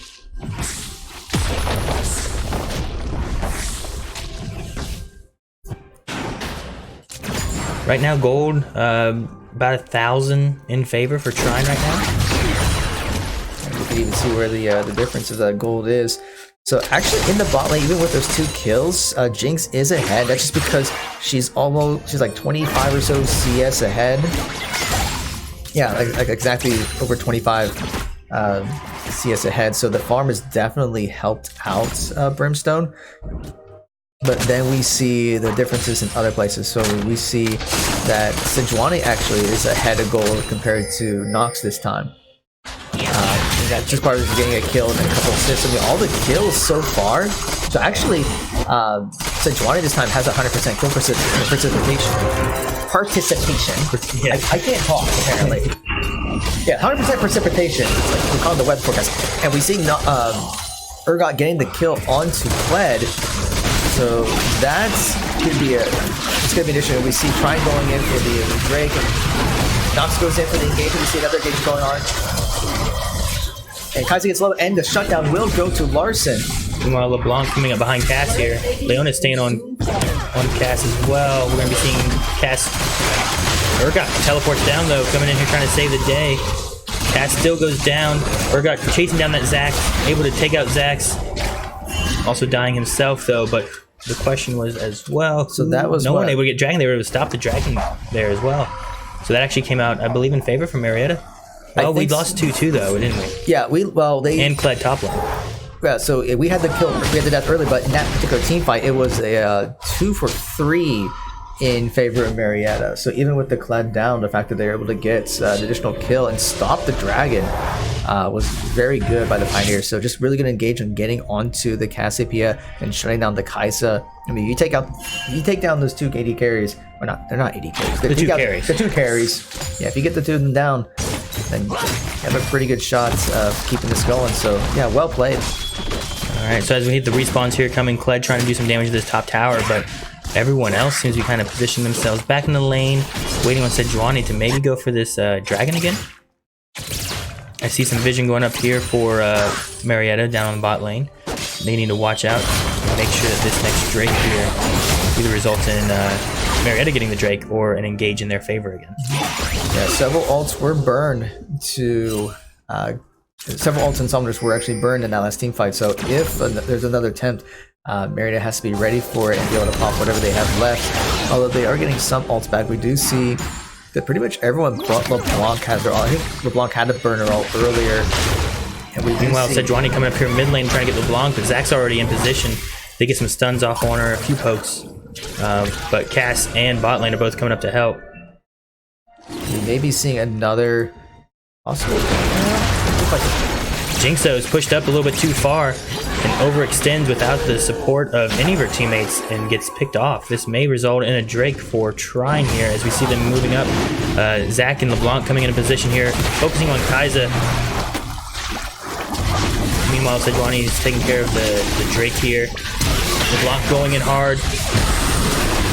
You see the Leona stun coming out, and then Zach goes into the bot lane, gets Cassiopeia and Morgana. Meanwhile, using Zach's ult as well, Zach comes out with a triple kill.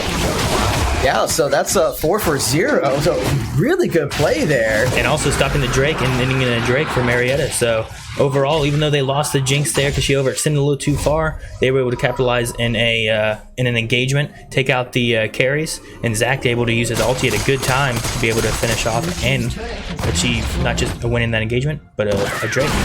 Yeah, so with that, now even though Urgot was able to get the first tower in the top lane, we have a pretty even game now. Trine's only ahead by about 100 gold because of that skirmish. So yeah, what happened there was with the combo with the Leona and the Jax ult going in there, just causing all sorts of damage and disruption, and that allowed Cassiopeia, not Cassiopeia, but LeBlanc just to be able to go in and do a lot of damage. So that was actually a... was Kled down there, or was that a 3v4 for Marietta?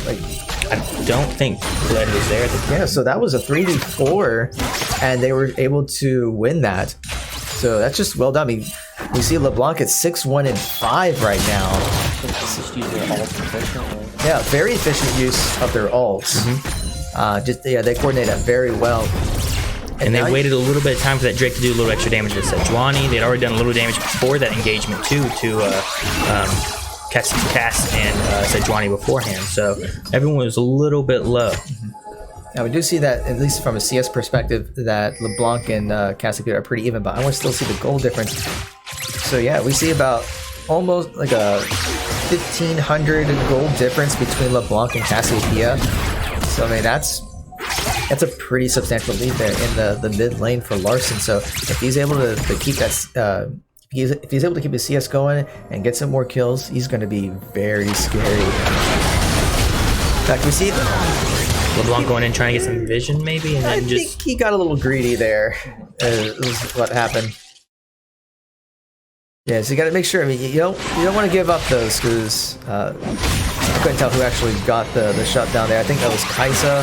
Yeah, you don't want to give Kaisa shutdown gold. You can't afford to do that right now because now with that difference, although Kaisa's only about 200 gold ahead of Jinx, that's not that bad. So Jinx does have the better wave clear, so that does give Jinx an advantage there. So Brimstone's just going to have to keep up on his farm.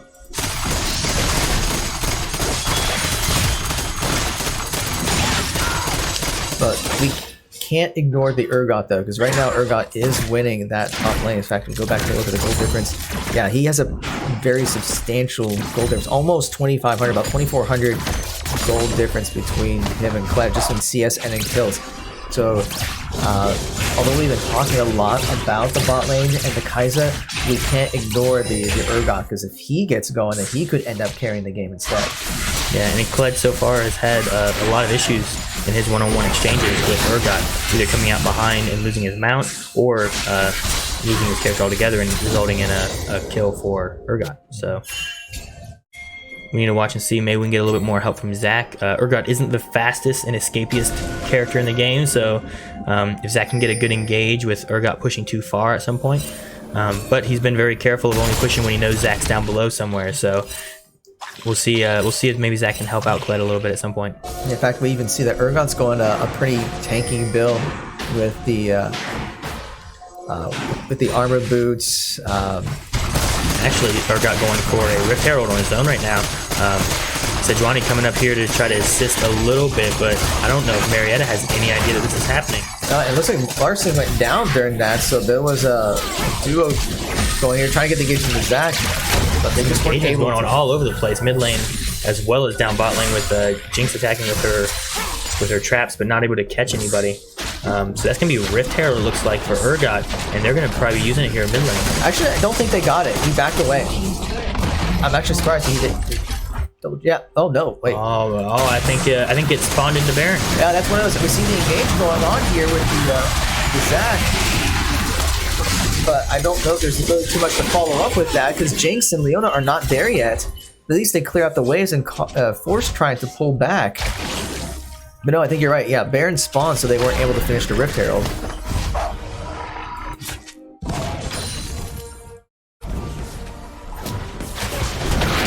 They pushed mid lane, got a little bit of damage on that tower then, but yeah, sadly they just timed that a little too poorly. Urgot looked like he was fully capable of taking on that Rift Herald on his own, but with the time that the Baron spawned, it just didn't work out in their favor. Not to be biased, but I'm not going to complain about that. Okay, so there's going to be a little bias. Alright, so it looks like they're coming down here getting prepared for perhaps a Drake. Yeah, Cloud Drake is up right now, so we already see Larcy being pinged out, so they know he's there. I mean, he sees the ward, so he knows that they know that he's there. But it's looking like that they're going to try to start up the Cloud Drake. And they're going to try to clear some vision in the meantime. Well, it looks like they might try to push onto Larson instead. Maybe they're going to be looking for a pick. I mean, their comp is based on trying to pick someone off, and if they pick someone off, then they can go straight for the Cloud Drake. And LeBlanc's pushed back a little bit. Meanwhile, we have Kled pushing top lane. So right now we're at 4v5 down the bot. Now Kled could possibly teleport in to help out. Looks like Trine is going to be taking this Drake, and Marietta's not really going to try to stop them at all. LeBlanc kind of out on her own a little bit, as long as she keeps her distance and doesn't get picked off there. There wasn't much they can do. I mean, they had some vision, but they just didn't have everyone there just in time, and they didn't want Cressman to burn his teleport to try to get in there, so they just decided to let that one go. If you're going to let any Drakes go, Cloud Drake is a good one to do. And we do see Marietta able to at least get a couple of towers while they were doing that, so 2 towers for Cloud Drake is actually a pretty good trade, and that actually makes the gold practically dead even, with a slight advantage over Marietta. Not by much, but that did at least get him back into the game gold-wise. LeBlanc's going in, but she has to burn her flash to get away. We have Sejuani and everyone else here as well. If that bind would have hit, he would have been dead. So that was a very good use of the flash to make sure he didn't get hit by the bind. Alright, Urgot taking out the tower down below, doing a little bit of split pushing while the rest of his team is pushing mid lane right now. Yeah, so right now it is 3 towers to 2. It's still dead even in gold. So far it's very even. I think this is going to be another one of those. It's like, keep your mistakes to a minimum and you should be able to come out ahead. Yeah. Don't overextend too far. Don't take on a fight that you're outnumbered in. You know, all those normal mistakes that can occur in a game. Just try to limit those the best you can. Yeah, I have a feeling that the next big team fight, whoever wins that, can definitely change the direction of the game. Because this is a very dead even game. Like both sides are overall playing very well with their lane management, their vision. And the team fights we've seen in the past already in this game have been on both sides. It hasn't been one-sided every team fight that we've had. Right. Well, what we see is their playstyles are different, and that's what makes it very interesting. Is the fact that Trine tries to go for that one pick and then go for the objective, whereas Marietta can go for an overall engage. Like you can see the engage going on here into the Urgot. The charge misses. But he is forcing Urgot back into the enemy territory behind their towers here. You see Leona coming in as well. Sejuani and the rest of his team is trying to come in, get some assistance, but I think Urgot's too far gone. That is one dead Urgot. Kled, who is really needing some of that gold right now, is going to come out with that kill. Let's just see Marietta trying to on the chase to see if they can get some stuff. And we see the Leona stun going in, but Morgana pops the Zanya. And we just see death all over the place. Cassiopeia goes down. Morgana goes down. Kai'Sa has to pop her Zanyas. But we get a Jinx stun set on top of it, giving Jinx a double kill. And the only one coming out away on this as of right now is Sejuani, and she's not going to be able to stop this 5-man push. Yeah, this is exactly what Marietta needed. So a 4-for-0, they're going to get this tower, and I think they're trying to figure out what they want to do. I think they were first thinking about Baron was like, no, let's push this lane. Let's just keep pushing, get the towers, get the waves crashing into farther up. So there's 2 towers as well as 4 kills. What really started that whole chain reaction was Urgot overextending a little bit, trying to take out Marietta's jungle, leaving Zach able to come in and start that attack, and his only escape was to go back into enemy jungle even further, and leaving him in a very bad position. Yeah, and the fact that Marietta just has really good engage, that they're just able to, after that, just collapse onto the rest of Trine and just getting in their face. I mean, that's exactly what Zach's going to do. That's what Leona's going to do, popping her all up, and Zach just going there, causing all sorts of splash damage, and just letting Jinx and LeBlanc just kind of stay back, do their stuff, and they just keep doing that. They're going to keep winning each team fight. And with having Zach and LeBlanc both, it's tough for them to be able to escape, because both of them have those different dashes or that slingshot, so they can keep up with them while they're trying to escape or jump back into their backline and be able to hit their heavy hitters. So then the question is, what's going to be the next place? So Infernal Drake's in 40 seconds, so that's going to be contested. We already see, like, Trine is looking for a pick. They're all hiding in that bush except for Urgot, trying to see if Marietta comes by, because there really isn't any vision around there. So if anyone from Marietta gets too close, we see Morgana taking a little bit of damage, but not a whole lot. But and you see Zach charging up, getting ready to shoot in. He knows they're there. He knows they're there, but besides they're not good. They're gonna try to. They know Morgana's trying to bait him out. That's what they want. One person to go in there so they can collapse on that one person. And while we have Urgot getting ready to come in from behind, and Marietta is not taking it. In fact, Morgana's already down, and we see Trine trying to respond. So Larson actually goes down. You can see the Zach ulti coming out. We see Kai'Sa trying to escape. Fled charge. There goes Kai'Sa. So the main carries are pretty much down. Cassiopeia is very low, and she's about to go down. There she goes. So all that's left is Urgot and Sejuani. But meanwhile, Urgot's chasing down Jinx, trying to make a little bit of room. Looks like everyone's kind of backing off. Sejuani, though, taking place behind the dragon right now. Maybe trying to get a little snipe here with her smite. Yeah, but I don't know if she's going to get it. It may just end up in a kill for her, because she's in a bad place right now. They know she's there. Kled and Zach, or Kled and Leona both jumping on her. Oh, there goes the smite steal possibility. So, yeah, very well done by the Pioneers. 4 kills coming out for Marietta as well as a Drake. Yeah, and that's an Infernal Drake. So now they have double Infernal Drake. So they have a lot more AP and AD now. So that's going to allow the LeBlanc and the Jinx to do even more damage. And I think I said before, Jinx is a hyper carry. So if you get her to the late game, she is a beast. And we're starting to see that. We see the Infinity Edge, we see the attack speed buff. So it's going to start doing some damage. Whew. And now we're building up here. People are kind of going around. We've got Marietta getting some vision, placing some wards, kind of getting an idea of what's going to be happening at Baron, and making sure that Trine has no vision of the area. Yeah, now at this point, 28 minutes in the game, we want to have good Baron control. And you see just a little bit of training going back and forth there. Marietta knows that Trine is going to be up there looking for another pick. But I think if the next team fight will result in a Baron. So Trine is going to have to make sure that they don't get splashed on.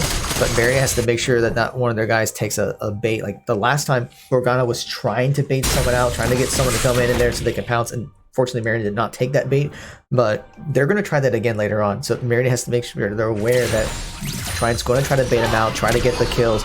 And if they're able to pick someone off, like if they're able to pick off Jax or LeBlanc, then that might be a free Baron for Trine. Well, in the last one, whenever she was trying to bait him out, we were able to have LeBlanc jump in there, take out Morgana before she was able to do an ulti or anything, stunning the team, and really turning the tides for Trine. So if they do go for that bait, as long as they do, like you said, play smart and make sure to watch for the picks that they can handle, I think Marietta can definitely come out on top and snag a Baron. Oh, definitely. So now we see Trine going in. They're going to try to clear some vision. So right now it's just a vision battle for Baron. Meanwhile, we see Kled in the bot lane, just trying to get a little bit more farm, trying to get him worked back up. And the fact that he's 5-1-3 now, he's definitely come back in the game. In fact, we can see. Oh, saw some trading going up there.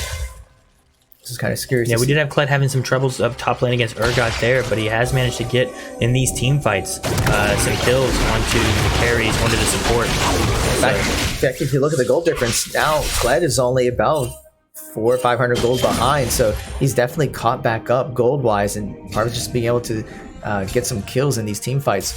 So not only has Kled caught up, but Marietta's ahead in gold by about 4,000, looks like 30 minutes into the game. So even though he was losing that lane, Cressman's been able to actually get in there and do some damage and actually help out his team and come back out, evening out his disadvantage to Urgot. Marietta still have to be careful because we see both Kai'Sa and LeBlanc have Zhonya's. They know that they're going to be the first targets. So if Marietta goes for another team fight, they're going to be aware that they're going to pop those and then make sure they switch to something like the Cassiopeia or even the Sejuani. And I guess Erica started his stream because I just got the notification on Discord. Oh, did he? Okay, yeah. Yeah, he starts that at 2 o'clock, so... Yeah, so be sure to check it out. Have both streams up at the same time. There you go. There you go. Yeah. All right, both teams they're just playing the vision game right now. They're trying to make sure they keep what gold they can. They're trying to get some vision on Baron, which is the next big objective that they really want. They're trying to do a little bit of split pushing with Kled, who does have his teleport up, so if something does happen, he can join into the team engagement. But as of right now, it's just a matter of keeping this vision so that Trine and Marietta, they're both trying to fight to see who can keep the vision of Baron and really force someone to overextend to maybe even place wards or something. Yeah, in fact, we see a little bit. I mean, we did see that Sejuani was able to take that Scuttle Crab away from Kled, so they got a little extra vision there. I mean, Mountain Drake's gonna be up in 40 seconds, so they're actually Marietta's starting at the no, they're not starting the Baron. They're just trying to. Well, I think that they got nicked, but I think they might be going, or at least trying to bait that they're going for Baron. That's what. Yeah, I think they were going to go for the bait. They were trying to respond and maybe try to get an engage off of them. In fact, let's see. Kai'Sa just got popped. Larson able to jump right onto Kai'Sa with her dashes and stuff, takes out Kai'Sa, leaving their AD gone right now. So that might be a Baron right there. I mean, we see Trine's having to pull away. Marietta's going to try to start with the Baron. They're clearing vision. So yeah, that pick right there might just be enough to get a Baron. Yeah, it looks like Trine says, you know what, we're not even going to go for it. We're going to pick the place up and take this Drake because we just know what we can against the Baron deck. There you go. So red team is going to be taking Dragon while blue team is going to be taking Baron. Like, well, we're going to try to get something for this Trine. Yeah, so then the question is, can Marietta utilize this Baron buff? So I mean, it's one thing, okay, we got the buff, everyone's got it, but now can they use it to push the lanes? Can they use it to put some pressure, get some kills, and try to snowball the game? Well, they've been working a lot with that split push of Kled, so this might be a good time to utilize that split push, buff 2 lanes at once, while keeping one of your main groups really pushing 1 lane hard, letting Kled try to just do some extra damage to another lane. Yeah, and then if something does happen, he can teleport in and help out. Yeah, most common compositions for this would be like a 4 in the mid and then one on the either bot or top. Or actually, what's even more common is a 1-3-1 approach, and we kind of see Marietta going that route. I thought LeBlanc was going to go top lane, but looks like they're just going to have Kled split push into bot lane with this Baron buff, while the rest of the Marietta, as they move up towards the jungle, keep some visions. And look at the vision that they have in Trine's jungle. I mean, they definitely got the blue side pretty well covered. Red side, not so much, but that's not an issue right now. But they're really working this bottom jungle right now, trying to keep pressure on the bot and mid lanes right now. Able to take out a red turret in the mid lane, I believe.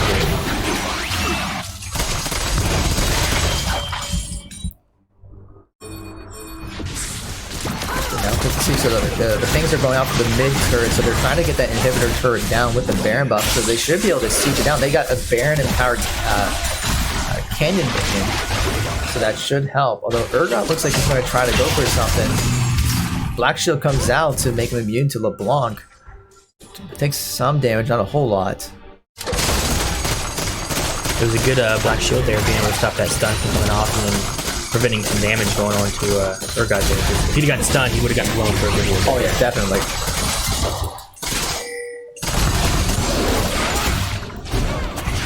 So LeBlanc going in, getting some damage on Sejuani and just pops back out.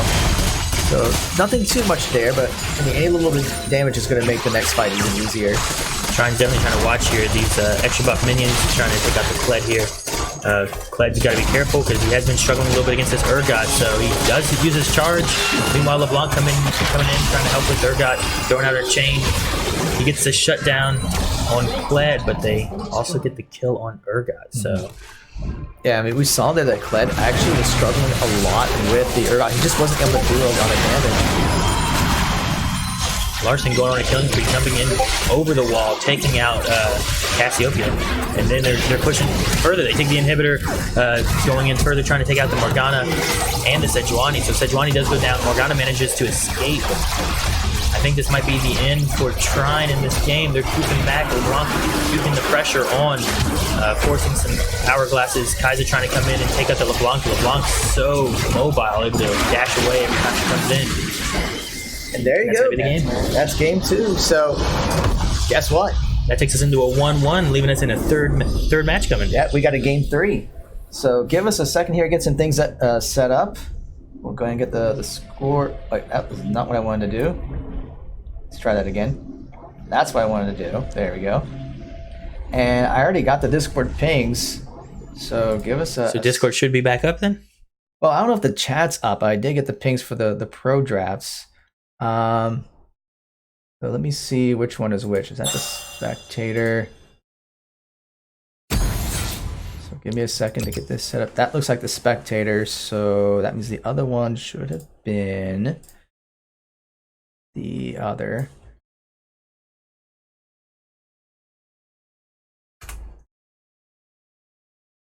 It looks like Trine will be taking blue side and Marietta will be taking red side. So we'll go ahead and switch over to that while we are waiting for them to get set up. Marietta playing really strong, keeping their mistakes to a minimum, even though they were losing top lane there earlier on with Kled to Urgot. It didn't take Cressman out. Cressman's like, you know what, I'm still going to be a part of these team battles. I'm still going to be coming in. I'm going to be jumping in on your back lines, taking out your carries, and that's exactly what he did. And he was huge. He helped out a lot in those team battles. Still taking on that Urgot wasn't the strongest thing, but that's not what they needed him to do. They didn't need him to handle Urgot. They needed him to be able to really assist in those team battles. Yeah, definitely. I saw early game they had a little trouble with Urgot. Yes, they did. Kled against Urgot. If they're going for that tankier build with Urgot, Kled can take some damage to a point, but once he loses that mount, he doesn't have as much mobility, so he can't really escape from Urgot as easily. So having Nox playing jungle Zach was trying to come in and assist the best he could, but there was so much going on mid lane and bot lane. Actually having to help them and keep their Kaiser as down as they could. So Jinx was able to come out on top over the Kai'Sa overall and creep and minion kills and keeping their gold up and everything, which really assisted in their win, I think, as well. But I think their target on bot lane helped them some. Definitely. I think them having their Kled also was managing to help them some because it really helped in team battles. And Nox on Zac did really well. Their engages and stuff in the team battles and everything really kind of came out on top, having that extra AoE damage from Zac and having some of that CC against the enemy team. Definitely. I felt like the that Zac pick was really crucial for Marietta there. Yeah, it did really well. It kept them from, every time they tried to escape, having LeBlanc with her dashes and Zac with his slingshot, they were able to chase fairly easily and stay right on top. Get the kill, yeah. And then also Zac's ganks, there was several times he was able to kind of sneak in using that slingshot to jump in there behind, either behind the tankier characters or over a wall somewhere they weren't expecting. So Definitely. there were some really good plays on both teams there, but Marietta, I think, just made fewer mistakes overall and was able to come out on top. That's definitely what I saw. I think one of the biggest turning points was actually the Urgot getting caught down bot lane in jungle. He got kind of cut off by Leona, and Zac was able to jump over the wall and surprise him. And he wasn't able to escape one way past Leona with her stuns, so he had to go into jungle further to get away from her, which pushed him towards the Marietta team and away from his own team. So by the time Trine was able to push into the jungle in any capacity to support him, he was already dead. And then it was the runaway game. Right, and they were able to chase him down, get a few picks, and then they were able to really kind of turn everything around there. So, no, very good game from Marietta and Trine. Like, both these games have been really good, so I'm excited to see our third game here, how it's going to play out. They've both been kind of on the longer side. Yeah, they've definitely been some longer games. I've seen but several games in that 20-minute area, but we've had our first game went into the 30, like it was like 38 minutes or something like that, I think. So almost 40 minutes. So I think it's going to be interesting to see the picks from both teams here. Yeah, I mean, the bans really changed some things up, I think, in Marietta's favor last time. So are we going to be seeing similar bans? Keep in mind what we saw in game one and how Trine was able to keep control of the game for a good bit. Or are we going to see some changes in the bans from either team? So we've started up the ban timer here. So we'll be seeing our first ban from Trine. And if they're going to stick with trying to target out the Nox and the jungler, if they're going to focus, looks like the Ahri coming out again, limiting mid lane. Marietta banning Taric again, which is I think is a good choice. Taric really helped push that first game for them. Yeah, he was big in that first game for Trine. Yeah, and then Marietta sticking with Morgana and Anivia, two characters that they've seen played by Trine. Yeah. Some choices that they're trying to limit a little bit. So mid lane and bot lane both for Marietta. Going for a Sylas and a Yuumi bans for Trine, and then choosing Urgot again for Trine. Yeah. Urgot overall, especially in lane, did really well. He's not the most mobile character, so if he gets caught out, he has to rely on his tankiness to really be able to kind of get him out of there. Definitely. But no, overall, Urgot did really well last game. We'll have to see if good. I think he Marietta just can't get pulled out like alone or separately. Yeah, we'll have to see if Marietta goes with Kled again with Urgot, or if they choose something to kind of counter this Urgot. Since Marietta didn't ban Braum, support's going to Braum, which I think is one of Trine's top picks for support. So we may be seeing an AD pick here to counter Jinx and Leona. Leona has a lot of stuns, some tanky abilities and stuff like that as well. So taking Caitlyn to get some range. She has some of the farthest range for AD carries. So having her against Jinx is a fairly solid pick. And then Braum to back her up to shield a lot of stuff too. He can take a lot of hits. So we'll see what we get here. We might be seeing our mid laner or our jungler picked here soon. But I'm really interested to see what we get for top lane against Urgot, because definitely that's gonna be an interesting pick. Are they gonna stick with Kled, who did a really good job in their team engagements last game, even though he didn't do the best solo laning? Or are they gonna go with something that can maybe solo lane a little bit better against Urgot? So we're into our last few bans here, choosing to ban Cassiopeia as well as Anivia. So a few choices there against their mid lane. They've already limited the support, but the support in ADC has already been picked. So Right. there was a Kled ban, so we won't be seeing Kled played for Marietta, and a ban on Viger, which we don't see played too often, but I do know we had it last weekend. Viger was played by Marietta, and it went really well. Aatrox was the second choice that they had for top lane. They played it in the first game as well. So with Kled and Aatrox banned, we'll see what we have for Cressman for top lane. And we may see maybe another Echo coming out from Marietta, with having Viger gone, with having Ari gone, Silas gone. Okay. So we have Jax coming out. Jax has some good dodges and stuff. He can engage fairly well too. He's gonna be really good in team fights, especially. I'm interested to see how he plays against Urgot though. Yeah. And Malzahar also coming out as mid lane for Trine, and they're going to be choosing their jungler here. There's going to be a Skarner. So Skarner's fairly tanky. There could be some very good plays with Skarner, but he does have these like shrine things placed around the map that can give gold and some buffs for Skarner and things like that, which if Marietta plays wisely and can take those away, can hinder Skarner's ability to jungle too efficiently. You can take that back a little bit and give him some trouble. So we'll see. We may see a Sejuani coming out here for jungle because I don't see any bans for. Oh, he's taking Zach. Zach went really well for him last game, so I thought we'd see maybe a Sejuani coming out, but I think because of that Skarner coming out, he wants to have that slingshot mobility. Yeah, I think that worked really well for them last game. I saw he really helped turn the tide. He did.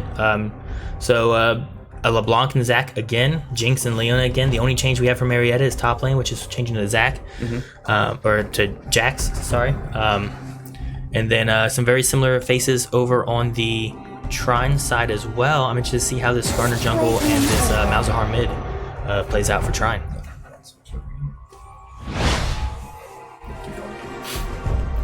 So, as we get into our lobby here, people are going to be picking their bands and their characters and everything, and we'll see. Your judgment is So we can get through this here real quick, and then we'll be waiting on our stream delay to go through, our spectator delay, and we'll be having our third and final game here, tied 1-1, Trine to Marietta. So I'm very curious to see who's going to come out top. I don't have a solid pick for me. Yeah, it could go either way. It could go either way. There's definitely some strong picks for both teams. I want to thank everybody who's joined us today. This is going to be our final game for today. League of Legends, our third match of this series. But if you want to see more, make sure you guys hit that follow button, because we're going to be having our Rocket League and Overwatch games against Trine on Monday at 6 p.m. and Overwatch it will be Wednesday at 8 p.m. So you don't want to miss out on those. Also, Saturday, we're going to be going against Muskingum in Rocket League, Overwatch, and League of Legends, which will be starting at 9 a.m. So make sure you guys hit that follow button. You can follow us over on Twitter and or Facebook as well. We have notifications for whenever schedules change, when we have new team things happening, like the Rainbow Six team is going to be having their first game coming up here in a few Fridays.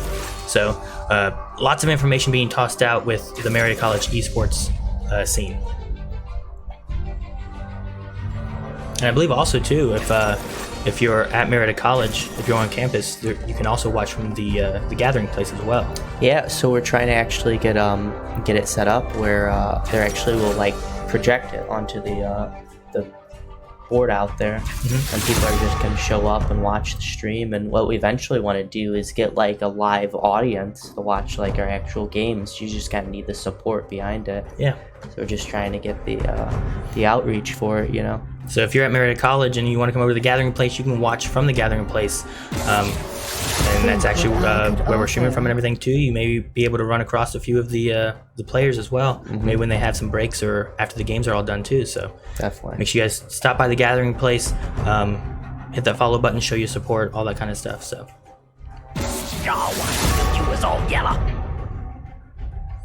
All right, so we're getting our last few picks in for these teams here, and then we'll probably be starting here in about 4 more minutes. So in this last game here, what do you think is going to happen for both teams? Well, I don't know how the Malzahar is going to do against LeBlanc. LeBlanc is very is very sneaky with her dashes. She can really jump in and back. Malzahar does have some stun capability, so we could see this coming out. It would have been picked after LeBlanc, I believe, here, so it would have been most likely kind of a counter pick or something that he felt could handle the LeBlanc pretty well. So we'll see. I think mid lane is what I'm really curious on right now. I think this Zac versus Skarner jungle-wise, I think Zac has more mobility. I think he's going to be able to get out there and gank more, especially if they can really handle his shrine placements that he has around the map. Definitely. But I think it's really going to be mid lane and top lane that I'm most curious on how Malzahar can handle LeBlanc, and then if Jax is going to be a good pick against this Urgot. Yeah, that's going to be interesting. Interesting battle there. But we saw last game, Jinx and Leona did a really good job bot lane. They have a good the two players, the support and the AD carry, have a fairly decent synergy and going in together. There was one time Jinx kind of overextended by herself, I think trying to get maybe a little bit of vision and stuff when the rest of her team was back a bit more. So she doesn't want to be too alone. She doesn't want to go too much. We also was it Larson, I believe, mid lane as LeBlanc, got a little greedy one time and jumped into a bush when he shouldn't have. Yeah. And he got killed, because of it. So we definitely want to see those mistakes kind of fall back a bit more, and you don't want to push out too much. So as long as they keep those at bay, I think Marietta could come out ahead on this one. Yeah, I really think they could. Like you said, it's all about who makes the first mistake. Then the other team could just capitalize on it, and that could really change the game right there. Yeah. And from what I understand, as far as the teams go for the colleges, Trine's one of the bigger teams in this esports league. Yeah. So we may see Marietta against Trine again in the future. Definitely. Once we get through into like the champion rounds and stuff like that. So. All right, guys, we got about 2 more minutes here, and then we'll be getting into our actual match. Waiting on this spectator delay to go through. So it's a perfect time for you. If you haven't hit the follow button, make sure you guys don't miss out on any future streams broadcasted here for the Marietta College esports team.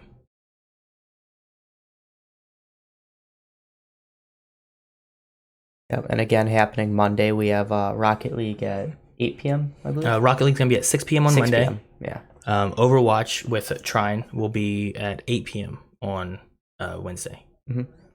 So we do have those. They had to get postponed today. We weren't able to fit those in. So we'll have those, but we'll also next weekend be having Muskingum with Rocket League, Overwatch, League of Legends, all those again. And then we also have more stuff with esports from Marietta. The work on the Rainbow Six Siege team, the PUBG team. Both of those are getting into some tournament scene stuff now. Definitely PUBG. There's Fortnite being built up. There's NBA 2K. I think that might be all for right now. I don't think I'm missing any others. Yeah, that's all of them. That's all of them. So those are all the other ones that are building up besides Rocket League, Overwatch, and League of Legends. So several teams being made. A lot of potential for more broadcasts and stuff in the future. And best way to keep informed about that is make sure you follow either over at Twitter for Marietta College or at Facebook.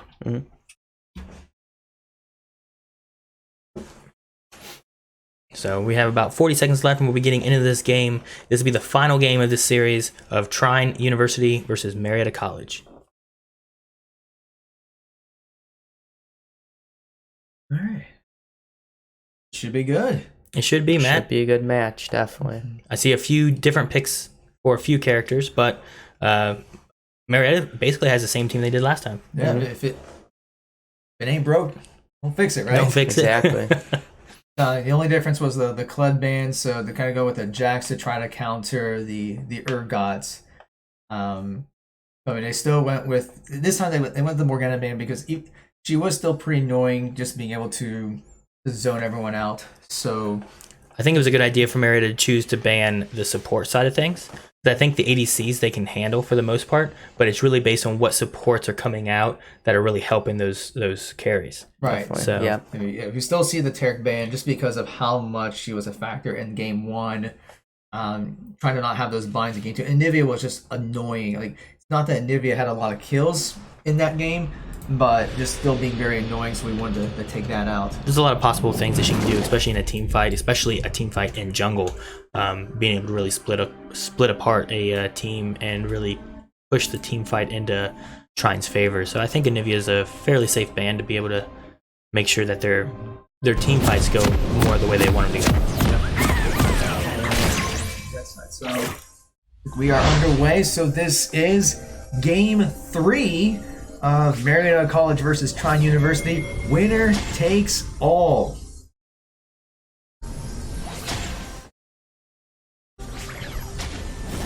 Welcome to Summoner's Rift. Yeah, this should be a pretty good. I mean, this is. Trine is still going for that single target composition. So we see with the Skarner and the Skarner with its being able to drag someone. Malzahar with the silence, Caitlyn doing the ace in the hole, that they're definitely trying to focus on one person. So I would expect them to try to do some baiting like they did last time, try to see if they can bait anyone else. Unfortunately, Marietta did not buy into the bait, so if they can catch that. But they have the Leona and the Zac to be able to go in and do the mass stuns and the splash damage. So I think as long as they prevent themselves from getting baited, the advantage is with the Pioneers. And while we're waiting, I will throw out that all of our matches will be uploaded to our YouTube channel. Actually, before I left today, I made sure that our games from last week were up on there. Okay. So today's match will be up on YouTube 1 week from today.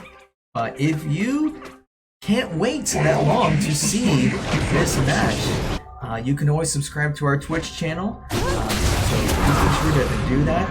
All your support would help go towards the esports program, so we can use that to help with equipment, supplies. We're even looking into some additional support staff, so all that would help towards building the program. And if there's any month to help with subscribe to the channel, this would be the month to do that, right? Well, yes, it was. The September was going on. It ended on the 24th, sadly. So they didn't continue it through the entire month. So it's just shy of that 50% off time. So hopefully, if you subscribed last week or over this last month, because there was that extra bonus going on for that. Even without the bonus, I mean, if you have Twitch Prime, then you can subscribe for that as well. You get a free month. And if you don't have Twitch Prime, but if you have Amazon Prime, then you have that for free. So I mean, it's just they're automatically. So all you have to do is just create Twitch accounts, and there you go. So you get it. You get all this loot. I think there's a Teamfight Tactics free loot right now for those of you that play Teamfight Tactics. So you can get that with Twitch Prime, and you can also give a free sub to the channel. And they rotate out that loot with benefits and stuff every month too. So And they give away free games, everything. there's always new things that you can see and get from that Prime membership. That's how I played Super Hot. Oh yeah, Super Hot's a fun game.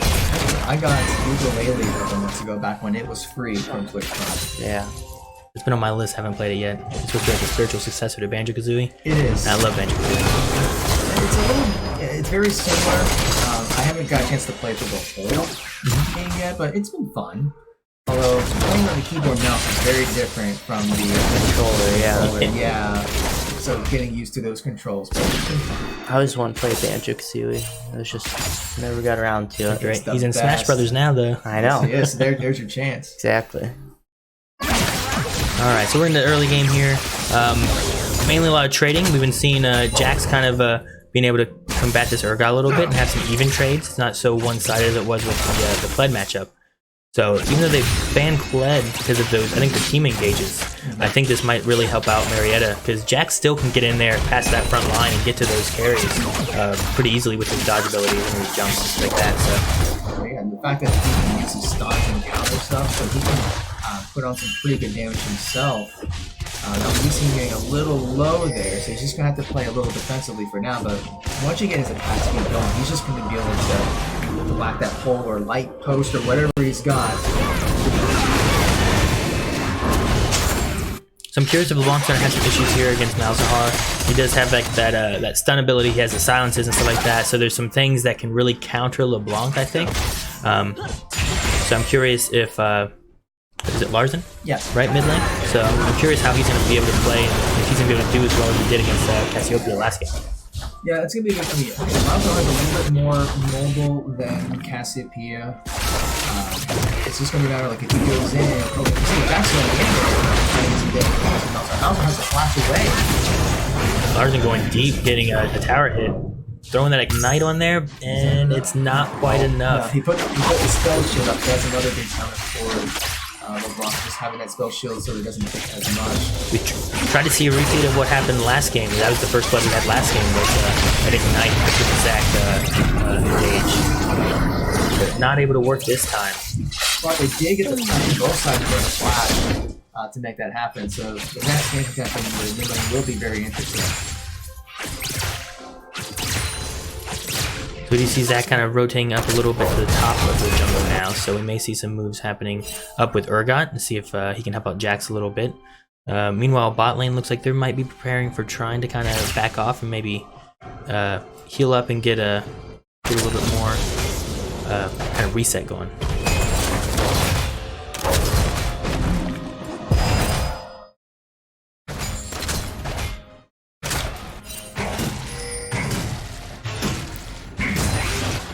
Alright, so we have Jax, he's kind of reset as well. He's got his health back up and he's coming here to tower. Meanwhile, looks like Zac may be getting ready to maybe engage in the mid lane, but he kind of backs off a bit. Skarner's right there as well, so if there's an engaged mid lane, we're going to be seeing the mid and jungles both fighting there. Yeah, then we saw there that Jax had the back level. Just, I think, the resets. I mean, he's already crashed the wave into the tower, so there wasn't really much point for him to stick around. And you see bot lane is going to be resetting, and trying to be aware of it because of the ward that's right there on top of them. But it is good they're getting a chance to reset, get some stuff, get some potions, get some swords, some control wards. It's really going to come down to vision. You want to make sure that you have the bot lane very well warded, so that way if Skarner tries to go down for a pick, that you can anticipate it and you can make sure that you either counter gank or you back off and prevent Skarner from working there.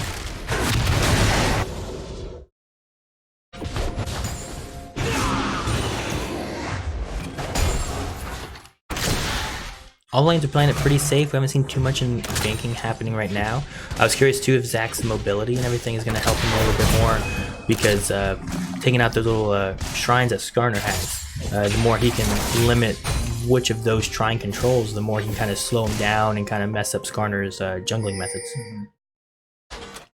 Yeah, we'll have to see that have any effect later on in the game. I'll be the first to admit, I'm not completely familiar with all the shrines with Skarner, so what do you know about it? How does that work? I mean, back when I played, he didn't have them, but what I know of them now is they give a little bit of a buff for like attack speed. I think movement speed is one of the big things they really give, so it can really speed up his jungling because he can be able to just maneuver through the jungle much faster. So that's one of the biggest things I know of. Besides that, I think there's some other little buffs between like attacking and defenses and stuff as well. And if they take it, whenever you take one of the shrines, it gives you a little bit of gold as well. So there is some other benefits to preventing it. Here we have Zac coming in here, down in the bot lane. They're chasing down and take out Caitlyn. There is a teleport coming in. Urgot coming down here for chase down Brimstone. They're not going to go up and up to the chain. They're down right now for 1-1, but everyone's getting very low. So, we using the LeBron going in. Larson jumps in though and takes out Skarner real quick. He does get his chain onto Braum, but Braum has to use a flash to get away. So that is a 2-for-1, but at this point, Marietta just needs to back out. Like, Zac is getting very low. I keep saying Jax, and I shouldn't say that because now we do have a Jax. There is a Jax now, yeah. Yes. So Urgot came down with a teleport, able to kind of turn the tide of that a little bit to at least get them some kills for trying. But that left top lane completely open, and Jax is able to just push this now, and he hurts a lot, especially later on against towers. Oh yeah, he gets the attack speed going. He uses a tower to destroy it. But what also made the difference with the bot lane is the fact that Larson was able to roam down. I don't think he doesn't even have a teleport, so he was able to roam down. And Malzahar wasn't able to follow. Exactly. I think that is one of the strategies that goes very well here, is that if you can control the things in the mid lane, that gives you that chance to roam. So that 3-person game turns into a 4-person game, or even a 3-person game turns into a 4-person counter game. Because I think if Larson wasn't there, he would not have been able to kill one or... Oh, yeah, he was able to pick off that Skarner, I believe, because he was able to come down there. Otherwise, they wouldn't have had that. It would have been a 1-for-1 instead of a 2-for-1. And they forced Urgot to burn the flash because he got the chain on him. Then the Leon was about to go down, so he had to flash away to avoid that. He would have certainly gone down over the chain stuff. Alright, We had Skarner waiting here in the bush. Some stuns going off. LeBlanc able to get some heavy damage on this, but Malzahar coming in, saying, "Get away from my jungler." I'm gonna try to protect him a little bit, but we have Brimstone with an ulti coming out, able to take out Skarner. Meanwhile, Zach comes in here, trying to stay on this Malzahar. Manages to take him out with a Leona. Leona's still. And before all that, I was about to say that Larson actually flashed away from Malzahar because it showed that he respects the Malzahar and what he can do. And now this should be a free mountain drink for Marietta. I don't see how Trine can contest this. Yeah, I mean they have their bot lane there, but we've got 4 guys there taking out Drake right there. You know, LeBlanc's able to come down and support if they need to, so there's not much that they could have done for that. Yeah. And that was a great ulti from Brimstone, able to take out that Skarner. Yeah, I know, like, you don't see those happen that often, but when it does, and I was just thinking earlier when we were coming into this, I was like, I don't know if we had any ultis from Jinx last game, because I don't really remember them, but I'm going to remember them now. Well, there was the one, you see the Skarner pick trying to get onto Jax. Every time Jax tries to get away, they're pulling him back in, and Jax goes down. A good gank from Skarner on Trine's side there, bringing it to a 2-4, but there's still a gold lead for Marietta, so... I was about to say, from the last game, the one good Jinx ult was in the bot lane where it didn't really get a pick, but was able to do that splash damage and allow Larson to go in and get a kill and make everyone back away from their tower. So that was a good ult there by Brimstone. And yeah, that last play there was very well placed ult there. But we see Jax having to teleport in the top lane to push on this one back. Now we have a refreshed Jax coming in here, doing some damage to this Urgot. Trying to get some revenge for the death he had, but they both go to half health, and Urgot was already missing a little bit of health there, so Jax didn't really put too much damage on him. Yeah, he's also pretty low on mana too, so he really has to back away and reset because he wouldn't be able to continue that fight. So don't see too much else going on right now. Looks like both top laners are backing here, kind of resetting, getting their health back. Even though Jax just came back, he was able to get some damage on Urgot, and it's a good time to kind of make sure he's refreshed so that he's not going against a fully refreshed Urgot on his own. Yeah, there's just no point to stick around. I mean, the waves were kind of off to the side, and maybe he had enough gold to buy something. I couldn't tell if he actually bought anything while...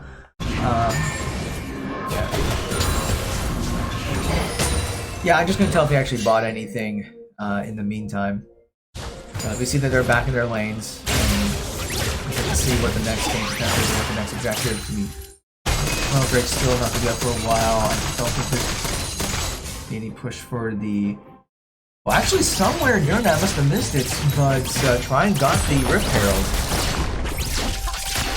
Oh, they did get Rift Herald. Yeah, they did. I don't know when it must have been happened. a solo take, because I didn't see much movement going up there for it, and I don't know if Skarner is able to handle a solo take, but... Yeah, he must have. Alright, so we have Zach coming up here to the top lane to help out Jax against this Urgot. Zach uses his ulti, but gets a hit, I think, once out of that full ulti. Meanwhile, they're jumping on him with some ignites. Zach staying in there, taking a few hits of this tower, and they take him down. This should give a little bit of ability for Jax to get some push, a little bit of extra gold, a little bit of experience.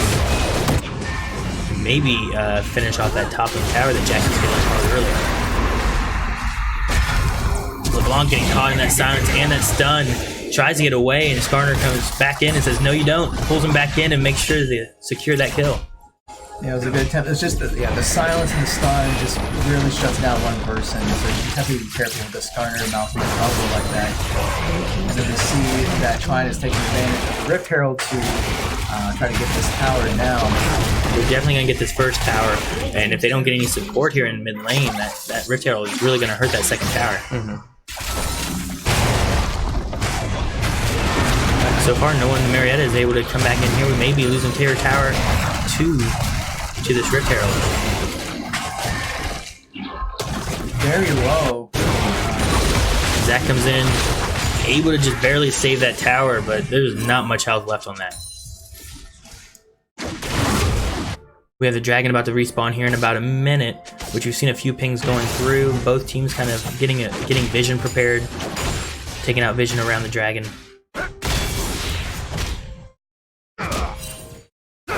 In fact, we already see Marietta starting to converge down there. We see Leona and Zach. So the blue buff went to LeBlanc, yeah.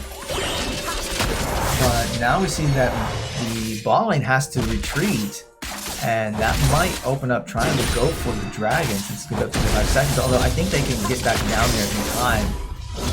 They have 20 seconds here. LeBlanc's also backing too.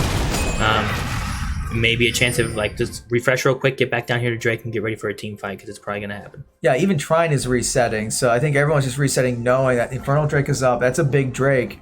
So everyone's ready for a fight for it. So as we can see, Urgot's already come down in the mid lane with Malzahar. They're probably going to try to push this mid lane just a little bit, then come down to Drake.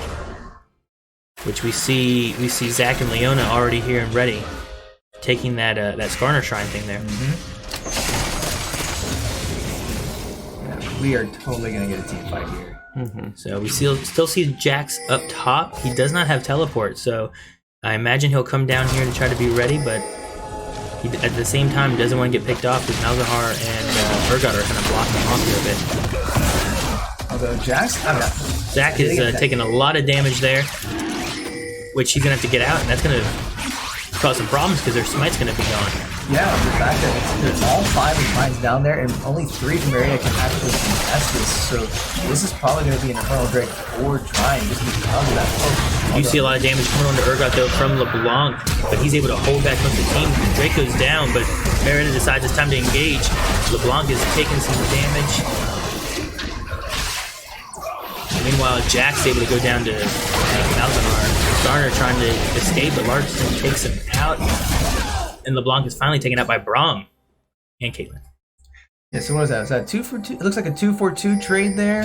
So with the Infernal Drake, that is a slight advantage to Trine there after that. They decided, I think based on the damage they had on that Urgot, that it was time to go in because he had lost a lot of his health and he's one of their tankier ones that they have right now. But they weren't able to solidify damage on a lot of the single target ones right away. So it kind of got spread a bit. So overall, a little bit in favor of Trine, especially with that Infernal Drake buff, but Marietta still has a small lead in gold right now. Yeah, I mean, the dragon doesn't give an insane amount of gold, so the fact that it was a 2-for-2 kill trade just kind of kept the gold pretty even on both sides. But it's still, the Infernal buff is going to allow Trine to do some extra damage. So Mariatta's just going to be aware of that. I think they'll be okay, just as long as they just keep up their farm, be able to look for the right picks and making sure they avoid getting picked off themselves. You already see the bot tower getting pretty low, although the Brom's getting there, kind of disrupt that. I think Marietta would be okay if they play smart.